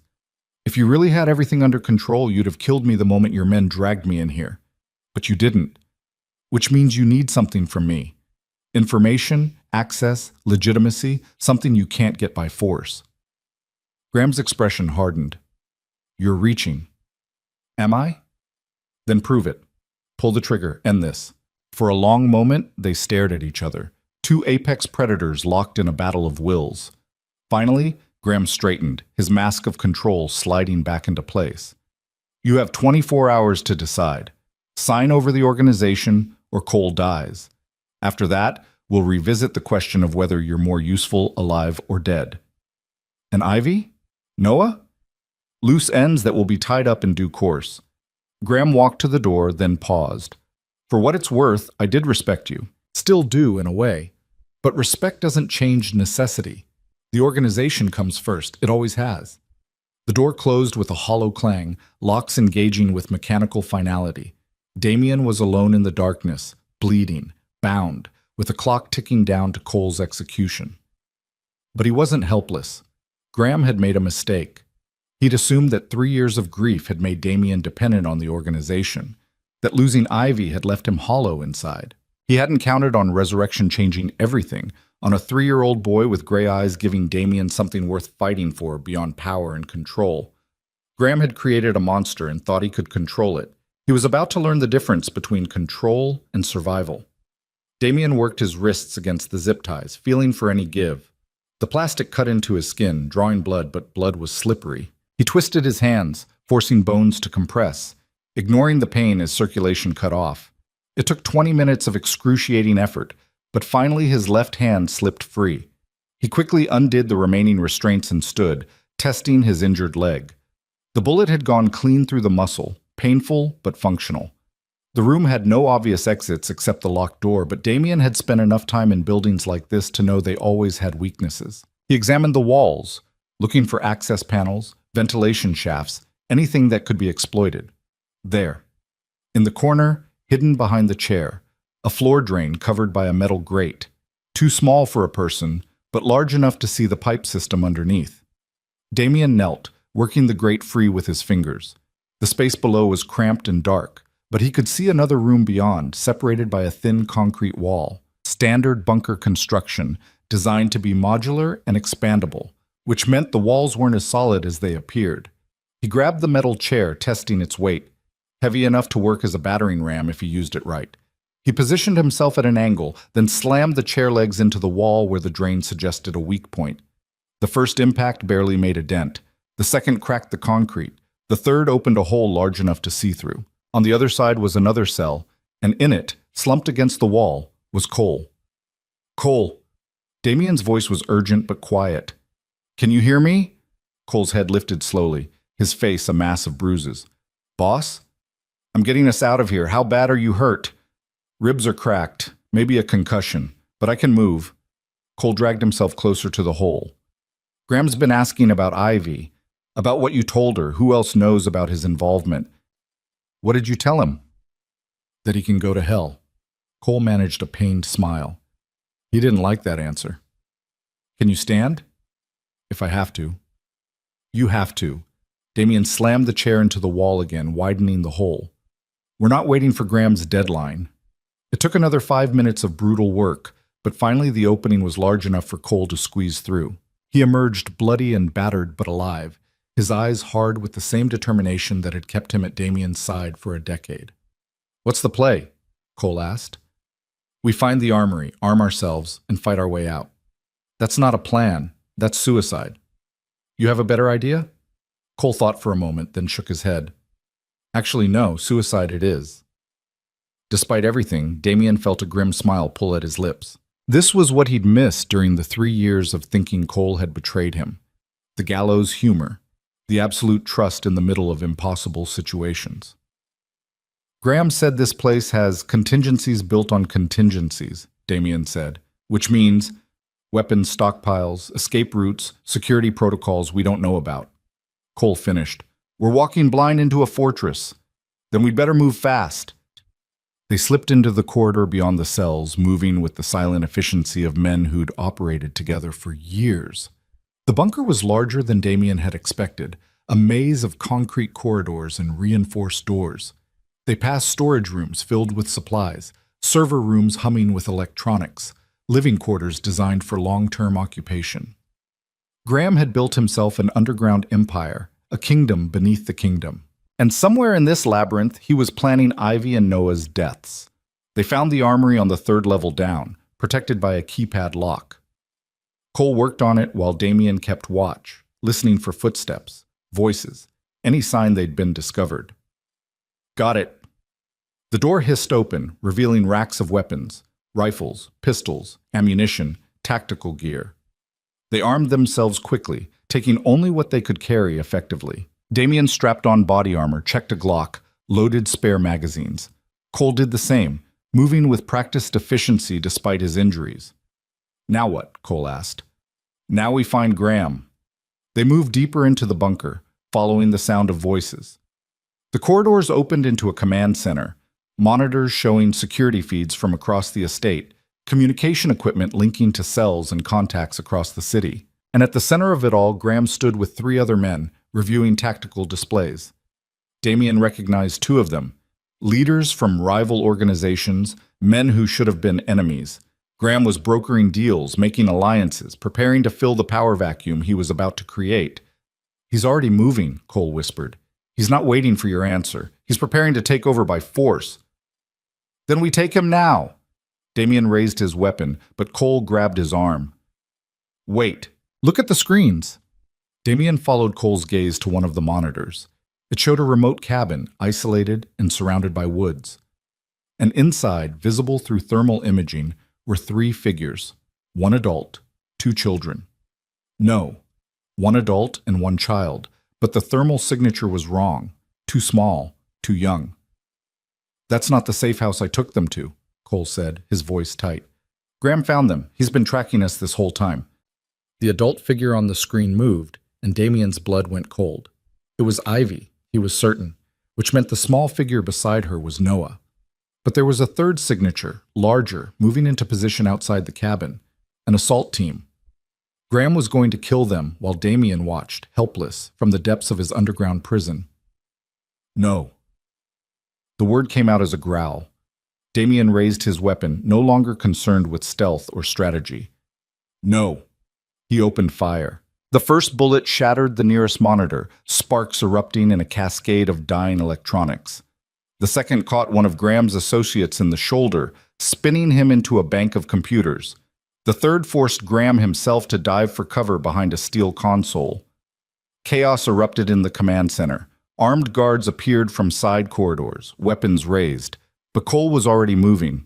He took down 2 with precise shots, then rolled behind a server rack as return fire chewed through the space he'd occupied seconds before. Damien kept firing, advancing through the room with controlled aggression. Every shot had a purpose, every movement calculated to close the distance between him and Graham. The old man had vanished behind the console, but Damien could see his shadow, could track his breathing. "You're too late," Graham's voice echoed across the firefight. "They're already dead." Damien didn't answer. He grabbed a flashbang from his tactical vest, pulled the pin, and lobbed it over the console. The explosion was deafening in the enclosed space, the light blinding even through closed eyelids. In the disoriented aftermath, he vaulted the console and landed on Graham, driving him to the floor. The old man fought back with surprising strength, decades of survival instinct overriding age and arthritis. He got a hand on Damien's throat, squeezing with gnarled fingers that felt like iron.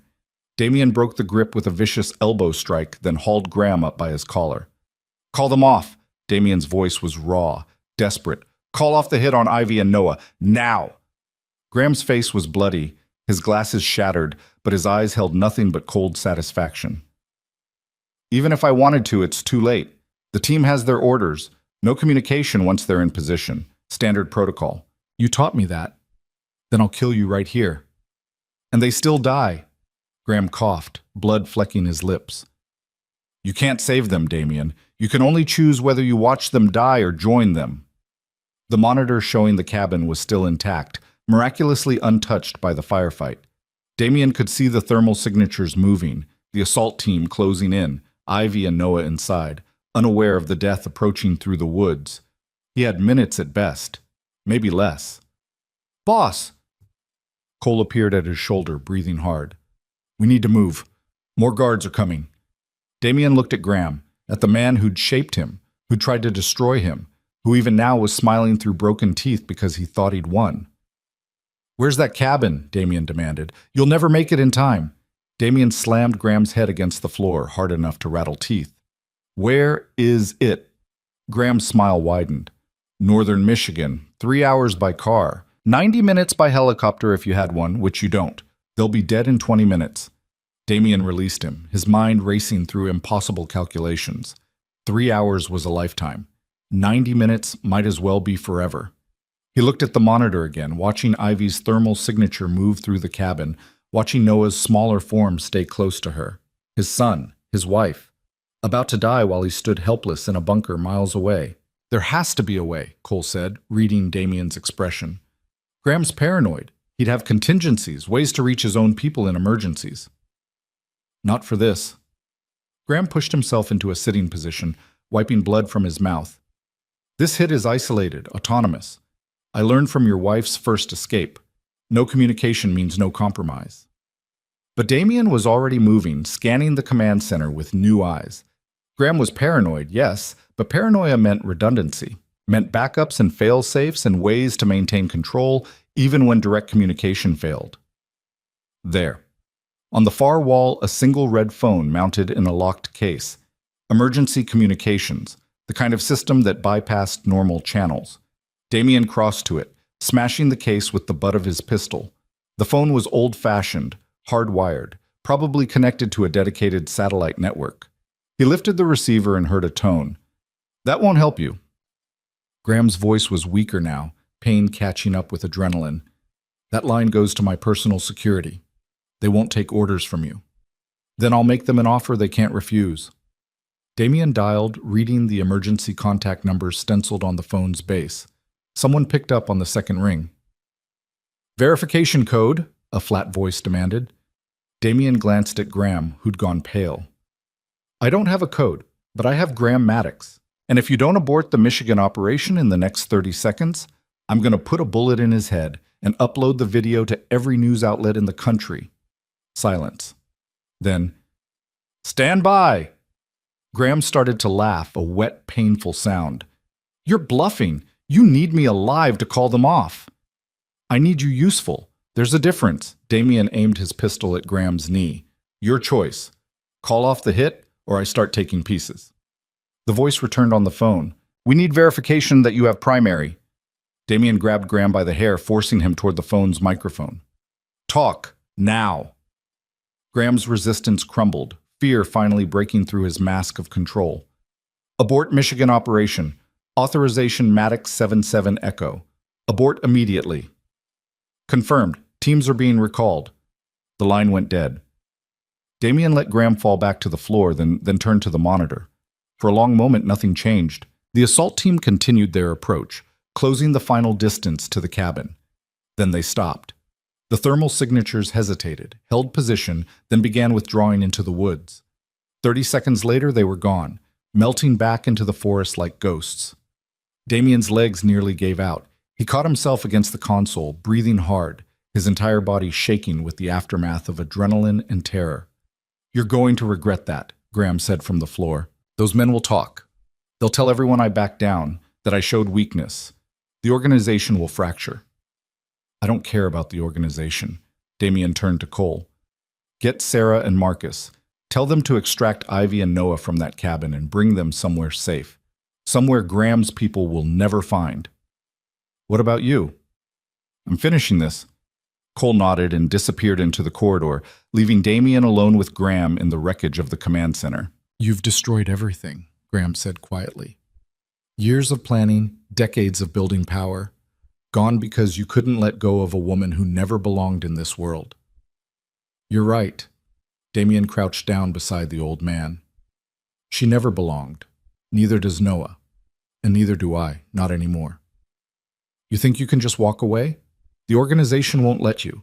The enemies we've made won't forget. You'll spend the rest of your life looking over your shoulder. Better than spending it as a monster. Damien stood. I'm done, Graham. With you, with this life, with everything you taught me to value. You wanted to know what Ivy and Noah mean to me? They mean I finally have a reason to be something other than what you made me. And what's that? Human. Damien raised his pistol, but a voice from the doorway stopped him. Don't. He turned to find Vincent standing there, Sarah beside him, both armed but not threatening. They looked exhausted, battered from the earlier firefight, but their eyes were clear. He's not worth it, Vincent said. You kill him, you become exactly what he always said you were. He tried to murder my family. I know, and we'll make sure he pays for that. But not like this, not with you pulling the trigger. Vincent stepped closer. Let the law handle it, boss. We've got evidence, recordings, everything we need to bury him legally. Let him rot in a cell instead of turning you into a killer in front of your son." Damien looked at Graham, at the pathetic figure bleeding on the floor, and felt the rage drain away. Vincent was right. Graham had spent his entire life operating in shadows, avoiding consequences, staying one step ahead of justice. The cruelest punishment would be dragging him into the light. "Sarah, you still have those financial records?" Damien asked. "Every transaction, every payment, every dirty dollar." Sarah held up a hard drive. "Enough to put him away for 3 lifetimes. Then we give it to the FBI. All of it. Graham's empire, his contacts, his operations, we burn it all to the ground."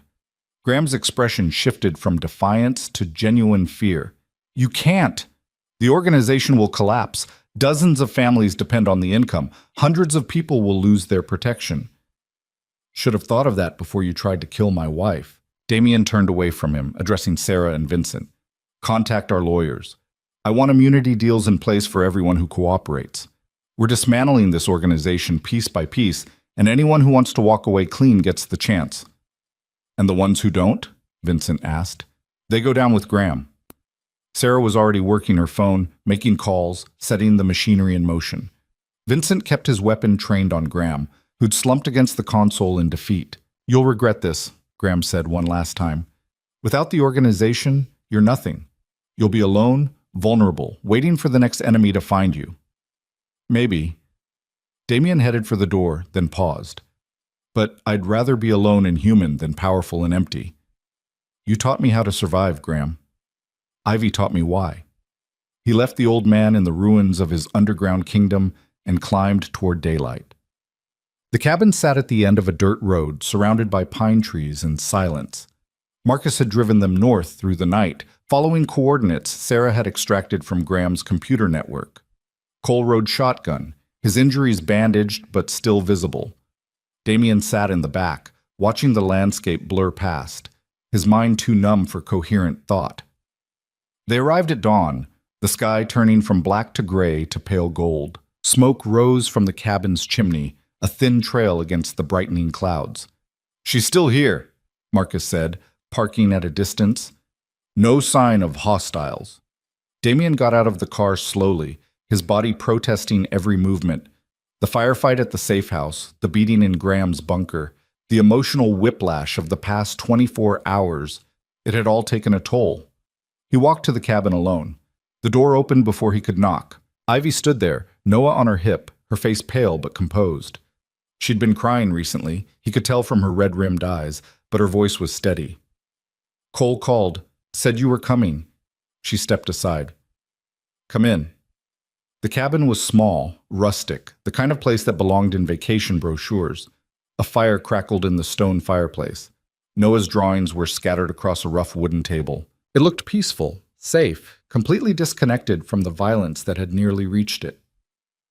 "I'm sorry," Damien said. It was inadequate, but it was all he had. "For what? Saving our lives?" Ivy set Noah down, and the boy immediately returned to his drawings, glancing at Damien with wary curiosity. "For putting you in danger in the first place. For everything." Ivy was quiet for a moment, studying him. "Cole told me what happened. How you fought your way out, how you made Graham call off the hit, how you're dismantling the organization. It's the only way to keep you safe." "Is it?" She moved to the window, looking out at the forest. "Or is it because you finally realized what I knew 3 years ago, that the organization was poison, and staying in it would kill everything good you had left?" "Both, maybe." Damien approached carefully, maintaining distance. "I spent 3 years building power on the foundation of your death. Turned myself into exactly what Graham wanted, cold, ruthless, efficient. And then I saw you on that street corner, and I realized I'd been building a monument to nothing. So what now? Now I make sure Graham goes to prison for the rest of his life. Make sure everyone connected to the hit on you is held accountable. And then," he hesitated, "then I keep my promise. I let you go. Let you and Noah disappear into that normal life you wanted." Noah looked up from his drawing. "Are you leaving, Mama?" "Not today, baby." Ivy crouched beside him, smoothing his hair. "But maybe soon. Would you like that? To go somewhere new?" Noah considered this with a child's seriousness. Can we bring him? He pointed at Damien. The question hung in the air like a held breath. Ivy's eyes met Damien's, searching for something he wasn't sure he could provide. That depends on him, she said finally, on whether he can leave the old life behind and become someone new. I don't know if I can, Damien admitted. 3 years of being a ghost, of burying every soft emotion, of turning love into armor, I don't know how to undo that. You don't undo it. You build something new on top of it. Ivy stood, crossing to him. I'm not asking you to forget what you were. I'm asking if you can choose to be something different. For him. She gestured to Noah. For us. Damien looked at his son, at the small boy who'd inherited his eyes and his mother's strength. Noah was watching him with an expression that was becoming familiar, cautious hope, waiting to see if the stranger would prove trustworthy. I can try, Damien said. That's all I'm asking. Ivy's hand found his, her fingers lacing through his in a gesture that felt both foreign and achingly familiar. We'll figure out the rest as we go. Noah returned to his drawing, apparently satisfied with the adult's conversation. Damien watched him work, this small miracle he'd helped create, this piece of a future he'd thought was lost forever. What's he drawing? Damien asked. Ivy smiled. A house. He draws one every day. Different each time, but always a house with a family inside. What kind of family? Usually him and me, but this one's different. She picked up the paper, showing Damien the crayon figures. A woman with long, dark hair. A small boy. And a tall figure with gray eyes standing beside them. He's been adding you, Ivy said softly. Ever since Cole told him you were fighting to keep us safe. He's been drawing you into the family. Damien felt something crack in his chest, the armor he'd built finally giving way. He'd faced down enemies, survived bullets and betrayals, built an empire from blood and will. But looking at his son's simple drawing, at the hope contained in colored wax and paper, he felt tears burn behind his eyes for the first time in 3 years. I don't deserve that, he said roughly. No, you don't. Ivy's honesty was brutal and loving in equal measure. But maybe that's the point. Maybe family isn't something you earn. Maybe it's something you choose every day, even when it's hard. Especially when it's hard. Especially then. Noah held up his drawing. Do you like it? Damien crouched down to his son's level, taking the paper with careful hands. It's perfect. That's you. Noah pointed to the tall figure. Mama said you're my daddy. The word hit Damien like a physical blow. Daddy. Not father, not sir, not boss. Daddy. The word that meant bedtime stories and scraped knees and unconditional trust. Yeah, Damien managed. I am. Are you going to stay with us? Damien looked up at Ivy, saw her waiting for the answer, her expression guarded but hopeful. He thought about Graham rotting in a federal cell, about the organization crumbling, about the empire he'd built dissolving into evidence and testimony. He thought about the choice Vincent had offered him, justice over vengeance, humanity over power. He thought about his son's drawing and the family contained within it. If your mama will let me, Damien said, I'd like to try. Noah considered this, then nodded with a child's absolute certainty. Okay, but you have to learn to draw. Yours are probably terrible. Despite everything, Damien laughed. It felt strange, rusty, like a muscle he'd forgotten how to use. But it felt good too, like maybe there were pieces of himself that weren't completely dead after all. You'll teach me? He asked. I guess. Noah sighed with the patience of a 3-year-old dealing with incompetent adults. But you have to practice a lot. Deal. Ivy moved to the kitchen, giving them space, but Damien could see her shoulders shaking with silent laughter. Or maybe tears. Probably both. Outside, Marcus and Cole waited by the car, giving the family their moment. The sun was fully up now, burning off the morning mist, turning the forest into something bright and new. It would take time, Damien knew. Healing always did. The FBI would want testimony. The organization's collapse would create chaos.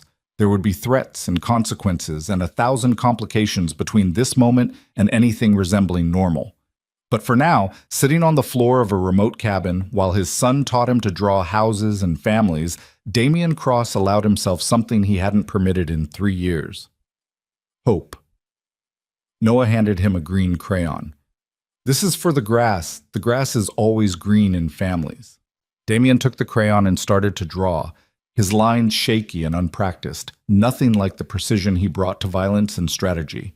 But Noah watched with encouraging patience, and Ivy moved through the kitchen with quiet grace. And somewhere in the simple domestic rhythm, Damien felt the ghost he'd become slowly remembering how to be a man. The drawing took shape beneath their combined hands. A house with windows and a door, grass beneath and sky above, 3 figures standing together in crayon permanence. It wasn't perfect, but it was a start, and for the first time in 3 years, a start felt like enough. The piece lasted exactly 6 days. Damien spent those days learning the rhythms of a life he'd never imagined. Morning coffee while Noah ate cereal with intense concentration, afternoon walks through the forest where his son collected pine cones like treasure, evenings by the fire where Ivy read aloud while Noah fought sleep in Damien's lap. Small moments that felt impossibly large, fragments of normalcy that he clutched like lifelines. On the 7th morning, Cole arrived with news that shattered the fragile sanctuary. "Graham's people hit the federal transport," Cole said, his expression grim. 12 guards dead, Graham's gone. Damien was outside chopping firewood, a domestic task that felt surreal given the conversation. He buried the axe in the stump and turned to face Cole. "When?"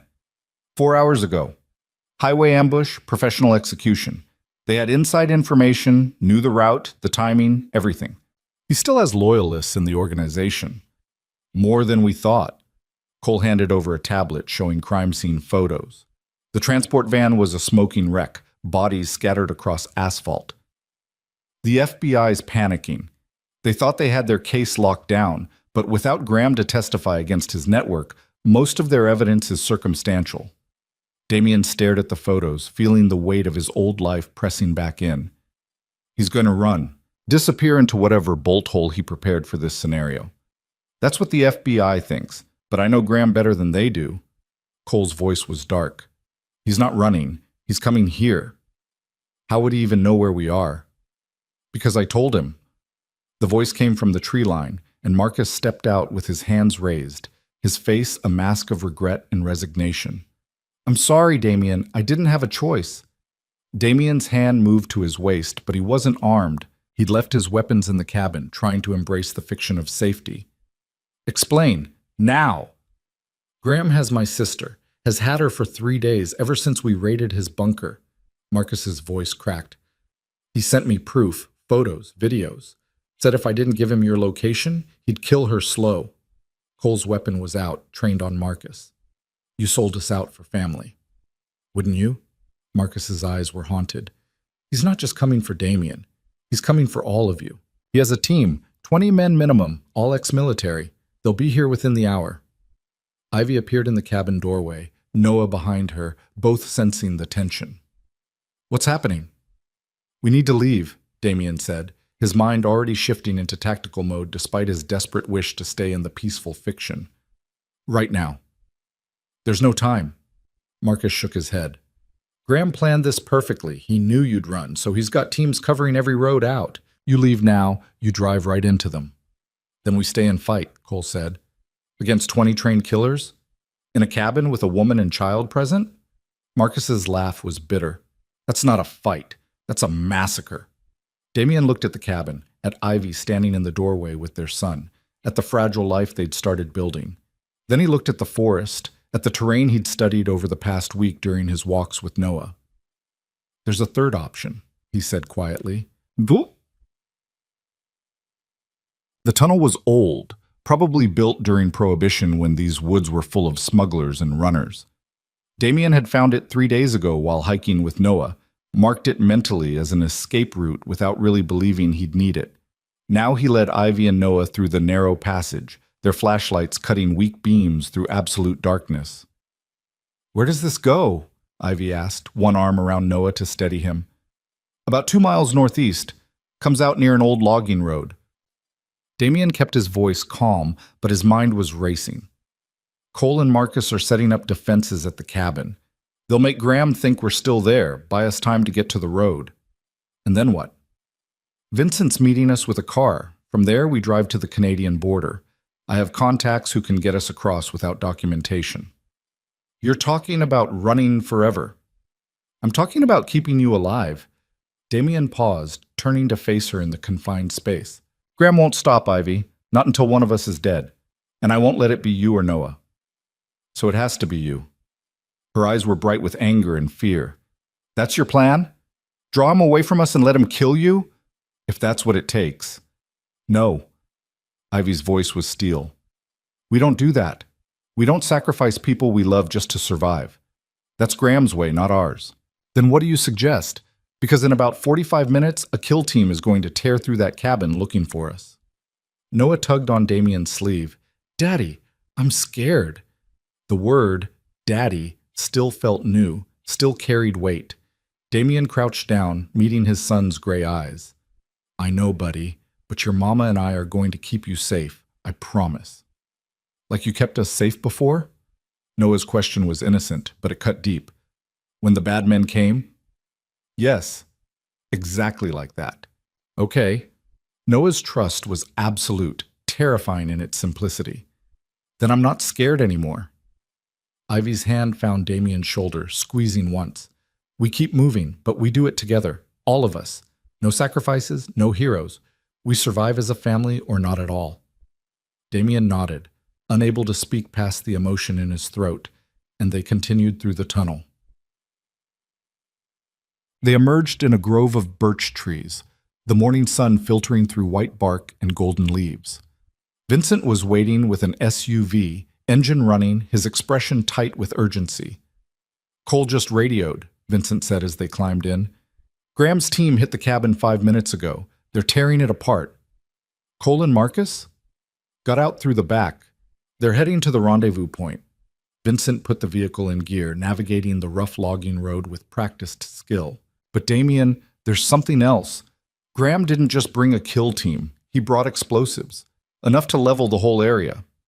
He's trying to erase evidence, Damien said. Make sure there's nothing left to connect him to our deaths. More than that, Vincent handed back a phone showing a news alert. He's framing it as a terrorist attack. Anonymous tips to the FBI claiming you were running a separatist militia out of that cabin. When it explodes with you inside, the narrative becomes domestic terrorism instead of organized crime. Ivy read the alert over Damien's shoulder, her face paling. He's going to kill us and make us look like extremists, discredit everything we could testify to. That's Graham's specialty, rewriting reality to serve his purposes. Damien handed the phone back to Vincent. How long until the explosives go off? Unknown. Could be on a timer, could be remote detonation, could be... The explosion was visible even from 2 miles away, a pillar of fire and smoke rising above the tree line. The shockwave hit seconds later, rattling the SUV's windows, sending birds scattering into the sky. Noah pressed his face against Ivy's shoulder, and she held him tight, her eyes meeting Damien's with shared horror. That should have been us, she whispered. But it wasn't. Damien turned back to Vincent. Where are Cole and Marcus? 3 miles west. They made it out clean. Vincent's jaw was tight. But Graham's not done. He'll know we weren't in the blast. He'll adapt. Then so do we. Damien pulled out his own phone, scrolling through contacts he hadn't used in years. I have people who owe me favors. People Graham doesn't know about because I kept them separate from the organization. What kind of people? The kind who specialize in making problems disappear. Damien started making calls, his voice shifting into the cold, controlled tone he'd used for years as a crime boss. The tone he'd tried to leave behind but now needed one final time. Ivy listened to him work, watched him transform back into the man she'd run from, and felt something twist in her chest. This was the cost of loving someone like Damien. He could put on domesticity like a coat, but underneath was still the killer, still the tactician who calculated in lives and deaths. But maybe, she thought, that was what they needed right now. Not the man trying to be better, but the monster who knew how to win. The meeting point was an abandoned quarry 30 miles from the cabin, a crater in the earth filled with dark water and darker memories. 3 vehicles waited when Vincent arrived. Anonymous sedans with tinted windows and the kind of people inside who didn't ask questions. Cole and Marcus were already there, both armed, both watching the quarry's perimeter with the paranoia of men who knew they were being hunted. Damien stepped out of the SUV, leaving Ivy and Noah inside under Vincent's protection. He approached the lead vehicle, and a woman emerged, tall, Asian, with the kind of beauty that was carefully weaponized in eyes that had seen too much. Damien Cross. Her voice carried an accent he couldn't quite place. When you called, I thought maybe you were a ghost. Not yet, May. Damien offered his hand, and she shook it with a grip like steel wrapped in silk. Thanks for coming. You saved my brother's life in San Francisco. I told you, then I owed you a blood debt. May glanced at the other vehicles, where 6 men had emerged, all carrying the kind of weapons that weren't available at sporting goods stores. These are my people. They'll do what needs doing. What I need is Graham Maddox, dead or alive, I don't care which. The crime boss who's all over the news? May's eyebrow arched. The one they're saying orchestrated a terrorist attack? The one who actually orchestrated the murder of my wife and tried to kill my son? Damien's voice was flat. He's still out there, still hunting us. I need him stopped, permanently. May studied him for a long moment. This isn't business, is it? This is personal. Does it matter? It matters because personal makes people sloppy, makes them emotional. She crossed her arms. But it also makes them dangerous in ways professional killers can't match. So I'll ask once, are you doing this for revenge, or are you doing this to protect your family? Damien looked back at the SUV where Ivy sat with Noah, both of them watching through the window. His son's small hand was pressed against the glass, and even from here, Damien could see the fear in those gray eyes. Both, he said honestly. Graham took 3 years of my life, made me into something I'm trying not to be anymore, and now he's trying to take my future. So yes, it's revenge. But it's also survival, because as long as he's alive, my family will never be safe. May nodded slowly. Then we have the same goal. My people will help you hunt him. But Damien, when we find him, you need to be the one who ends it. Not for revenge, for closure, so you can move on. I don't know if I can move on from this. Then you better figure it out, because that woman and that child over there, they need you to be more than a killer. They need you to be a father and a husband, and you can't be both if you're still fighting Graham's ghost in your head. She was right, and Damien knew it. He'd spent 3 years as a ghost himself, haunting the spaces between violence and power. If he wanted to be real again, to be human, he needed to end this not with rage, but with purpose. Tell me your plan, May said. Graham's final stronghold was a warehouse district on the outskirts of Detroit, chosen for its proximity to Canada, and its maze of abandoned buildings perfect for hiding a small army. Sarah had tracked him there using the financial breadcrumbs he'd left, payments to shell companies, purchases of supplies, communications intercepts. He's in the central warehouse, Sarah reported over the encrypted channel. 16 men confirmed, possibly more. He's fortified but not impregnable. What about escape routes? Damien asked. He was studying schematics spread across the hood of a car, May and Cole flanking him. 3. 1 to the river, 1 to the rail yard, 1 underground to the sewer system. Sarah highlighted each on the digital map. We block those, he's trapped. He'll have contingencies for the contingencies, Cole warned. Graham always does. Then we give him a choice he can't contingency his way out of. Damien traced a route on the map. We don't go in guns blazing. We do this quiet, surgical, take his men out one by one until he's alone. Then we offer him a deal. What kind of deal? May asked. The kind where he confesses everything to the FBI in exchange for protective custody instead of a bullet. Damien looked up. I want him in prison, not a grave. I want him to spend the rest of his life knowing he lost. Cole was quiet for a moment. That's not the old Damien talking. No, it's the new one. Damien folded the map. The one who's trying to be someone his son won't be ashamed of.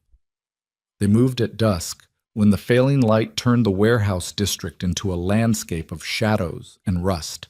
May's people were professionals, moving through the perimeter like ghosts, neutralizing Graham's sentries with silent efficiency. No shots fired, no alarms raised. Damien worked alongside them, rediscovering the muscle memory of violence he'd hoped to leave behind. But this time felt different. There was no rage fueling his movements, no cold satisfaction in each takedown. Just necessity, clinical and precise.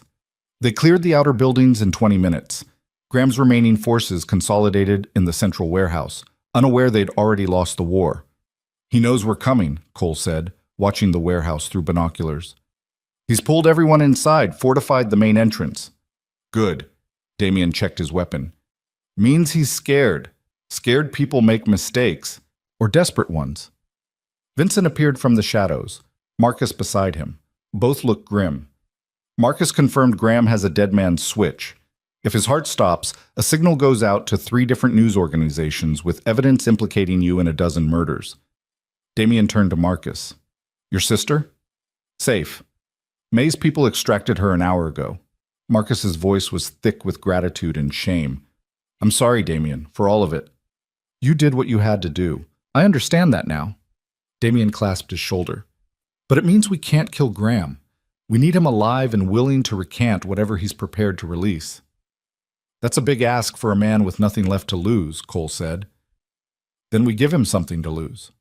Damien pulled out his phone, dialing a number he'd memorized but never called. It rang twice before Graham answered. I was wondering when you'd call. Graham's voice was tired, older than Damien remembered. Come to gloat about your victory? Come to offer you a choice. Damien kept his tone even. Surrender now, confess everything to the FBI, and I'll make sure you get protective custody. A comfortable cell, guards who'll keep you breathing. And if I refuse? Then I come in there and drag you out, and I won't be gentle about it. Graham laughed, the sound hollow. You really think I'm afraid of you? I made you, Damien. I know every move you'll make before you make it. You knew the old me, the ghost you created when you killed Ivy. But I'm not him anymore. Damien looked back at the SUV in the distance, where Ivy and Noah waited under Vincent's protection. I'm someone new, someone you can't predict because I'm not playing by your rules anymore. Everyone plays by my rules eventually. Not this time. Damien ended the call and turned to his team. He's not surrendering. We go in hard and fast. May, take your people through the east entrance. Cole, you're with me on the west. Marcus and Vincent, cover the escape routes. No one gets out except Graham, and he comes out in cuffs or a body bag. They moved into position, the final pieces of a siege 3 years in the making. Damien felt the familiar pre-combat clarity settle over him, but underneath was something new, not rage or cold calculation, but determination. This wasn't about power or revenge anymore. It was about ending the cycle so his son could grow up without looking over his shoulder. The assault began with flashbangs and smoke, disorientation, and chaos. Graham's men fought back with desperate intensity, but they were outnumbered and outmaneuvered. May's team moved like a scalpel through their defenses, while Cole and Damien pushed from the opposite side, driving them toward the center. Gunfire echoed through the warehouse, bullets sparking off metal and concrete. Damien took a round to his vest, the impact driving breath from his lungs, but he kept moving. He'd survived worse, and he had more riding on this than survival. They found Graham in the warehouse's central office, a glass-walled room overlooking the main floor. He stood alone, weapon in hand, watching his empire crumble around him. It's over, Graham, Damien called through the broken glass. Your men are down. Your escape routes are blocked. You've got nowhere left to run. I always have somewhere to run. Graham raised his weapon, but his hand was shaking. You taught me that. Always have a way out. That's not a way out. That's just suicide. Is there a difference? Graham's smile was bleak. I'm 73 years old, Damien. I built an empire from nothing, and you're tearing it down in a week. Whether I die here or in a prison cell doesn't matter. Either way, I've lost everything. You could have had a legacy, could have stepped back, retired, let the organization evolve. Damien lowered his own weapon. Instead, you tried to kill a pregnant woman and made me into a monster. Why? Because I saw what you were becoming. Graham's voice cracked. I saw you choosing her over the business, saw you going soft, getting weak. And I knew if I didn't stop it, you'd destroy everything we built. We didn't build anything, Graham. You built a machine that consumed people and turned them into tools. I was just the latest one. And now look at you, playing house with a woman who despises what you are, raising a child in a world that will eat him alive the moment you let your guard down. Graham shook his head. You think you can have both? The empire and the family? You'll end up losing both. Maybe, but at least I'll have tried. Damien took a step forward. Put down the gun, Graham. Let the FBI have you. Spend your last years in a cell instead of a grave. It's the only dignity left. For a moment, Graham seemed to consider it. His weapon lowered fractionally, his shoulders sagging under the weight of defeat. Then his eyes shifted past Damien, and his expression changed.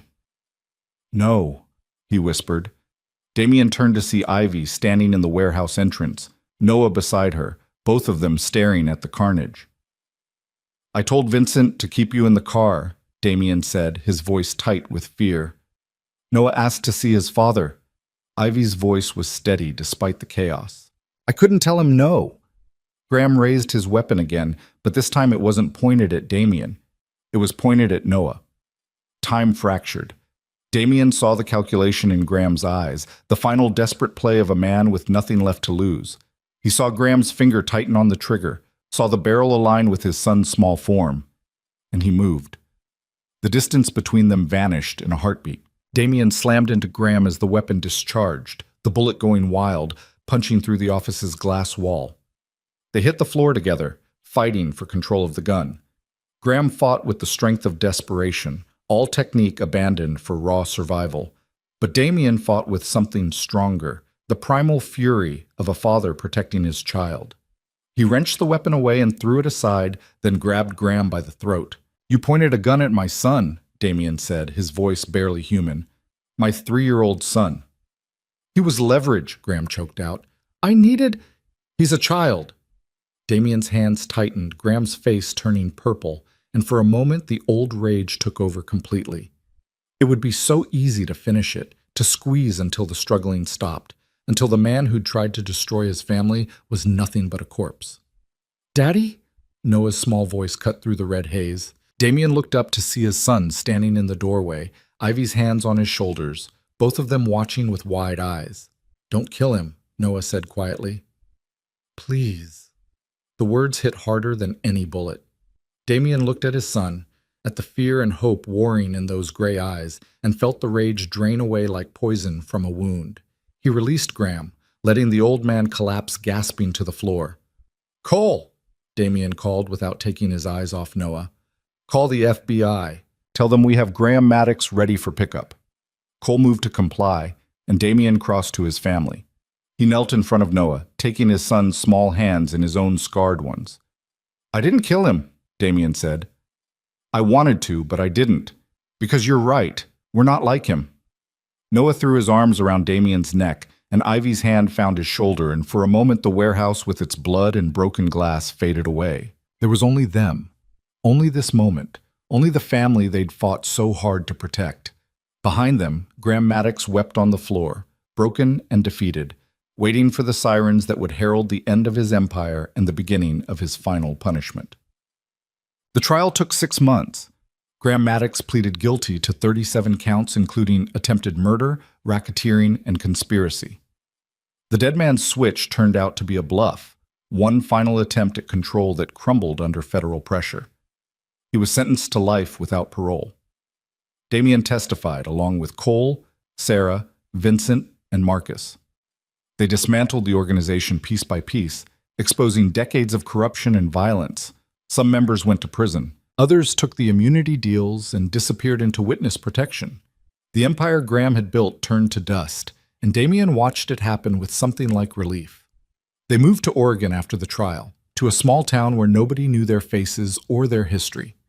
Damien bought a house, not a mansion, not a fortress, just a house with a yard where Noah could play, and rooms enough for the family they were slowly becoming. Ivy opened a bookstore, something she'd always wanted to do but never had the chance. Damien helped renovate the space, learning carpentry alongside his son, teaching Noah to measure twice and cut once. It was quiet, normal, impossibly, wonderfully boring. Cole visited sometimes, along with Vincent and Marcus. They never talked about the old days, the violence, the empire.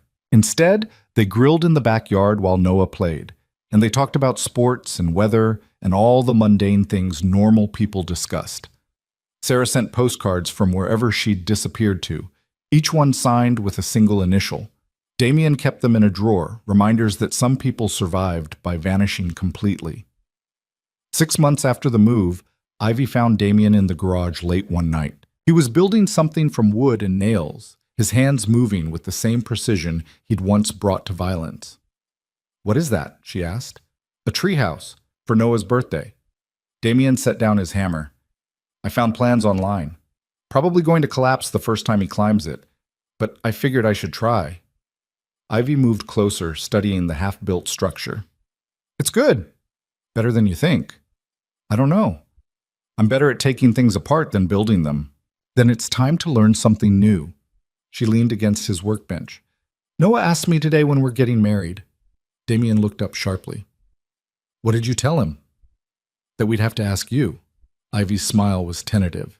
"So I'm asking, not for Noah, not for the story we tell people, for us. For real." Damien set down the wood he'd been holding. They'd been living together for 6 months, building a life from the ashes of the old one, but they'd never discussed making it official. The assumption had been there, unspoken, but neither had pushed for more. "I don't know if I'm ready to be a good husband," Damien said honestly. "I'm still figuring out how to be a good father. I'm not asking for perfect. I'm asking for trying." Ivy crossed to him, taking his hands. "We've been through hell together, been torn apart, and found our way back. I think we've earned the right to stop calling it temporary and admit we're choosing this. Choosing each other. Even knowing what I am, what I've done, especially knowing that, because I've also seen what you're becoming." She gestured to the treehouse. "A man who builds instead of destroys. A father who chooses his son over revenge. A person who's learning to be human again." Damien looked at their joined hands, at the calluses from honest work that were slowly replacing the scars from violence. "Yes. Yes? Yes, I'll marry you, if you're sure. If you can live with the fact that I'm going to spend the rest of my life trying to make up for the first half." "I can live with that." Ivy rose on her toes and kissed him, soft and certain. "As long as you understand I'm going to hold you to it." They married in the backyard 3 months later, a small ceremony with only the people who mattered. Noah was the ring bearer, taking his job with intense seriousness. Cole was the best man. Sarah sent flowers from wherever she was hiding.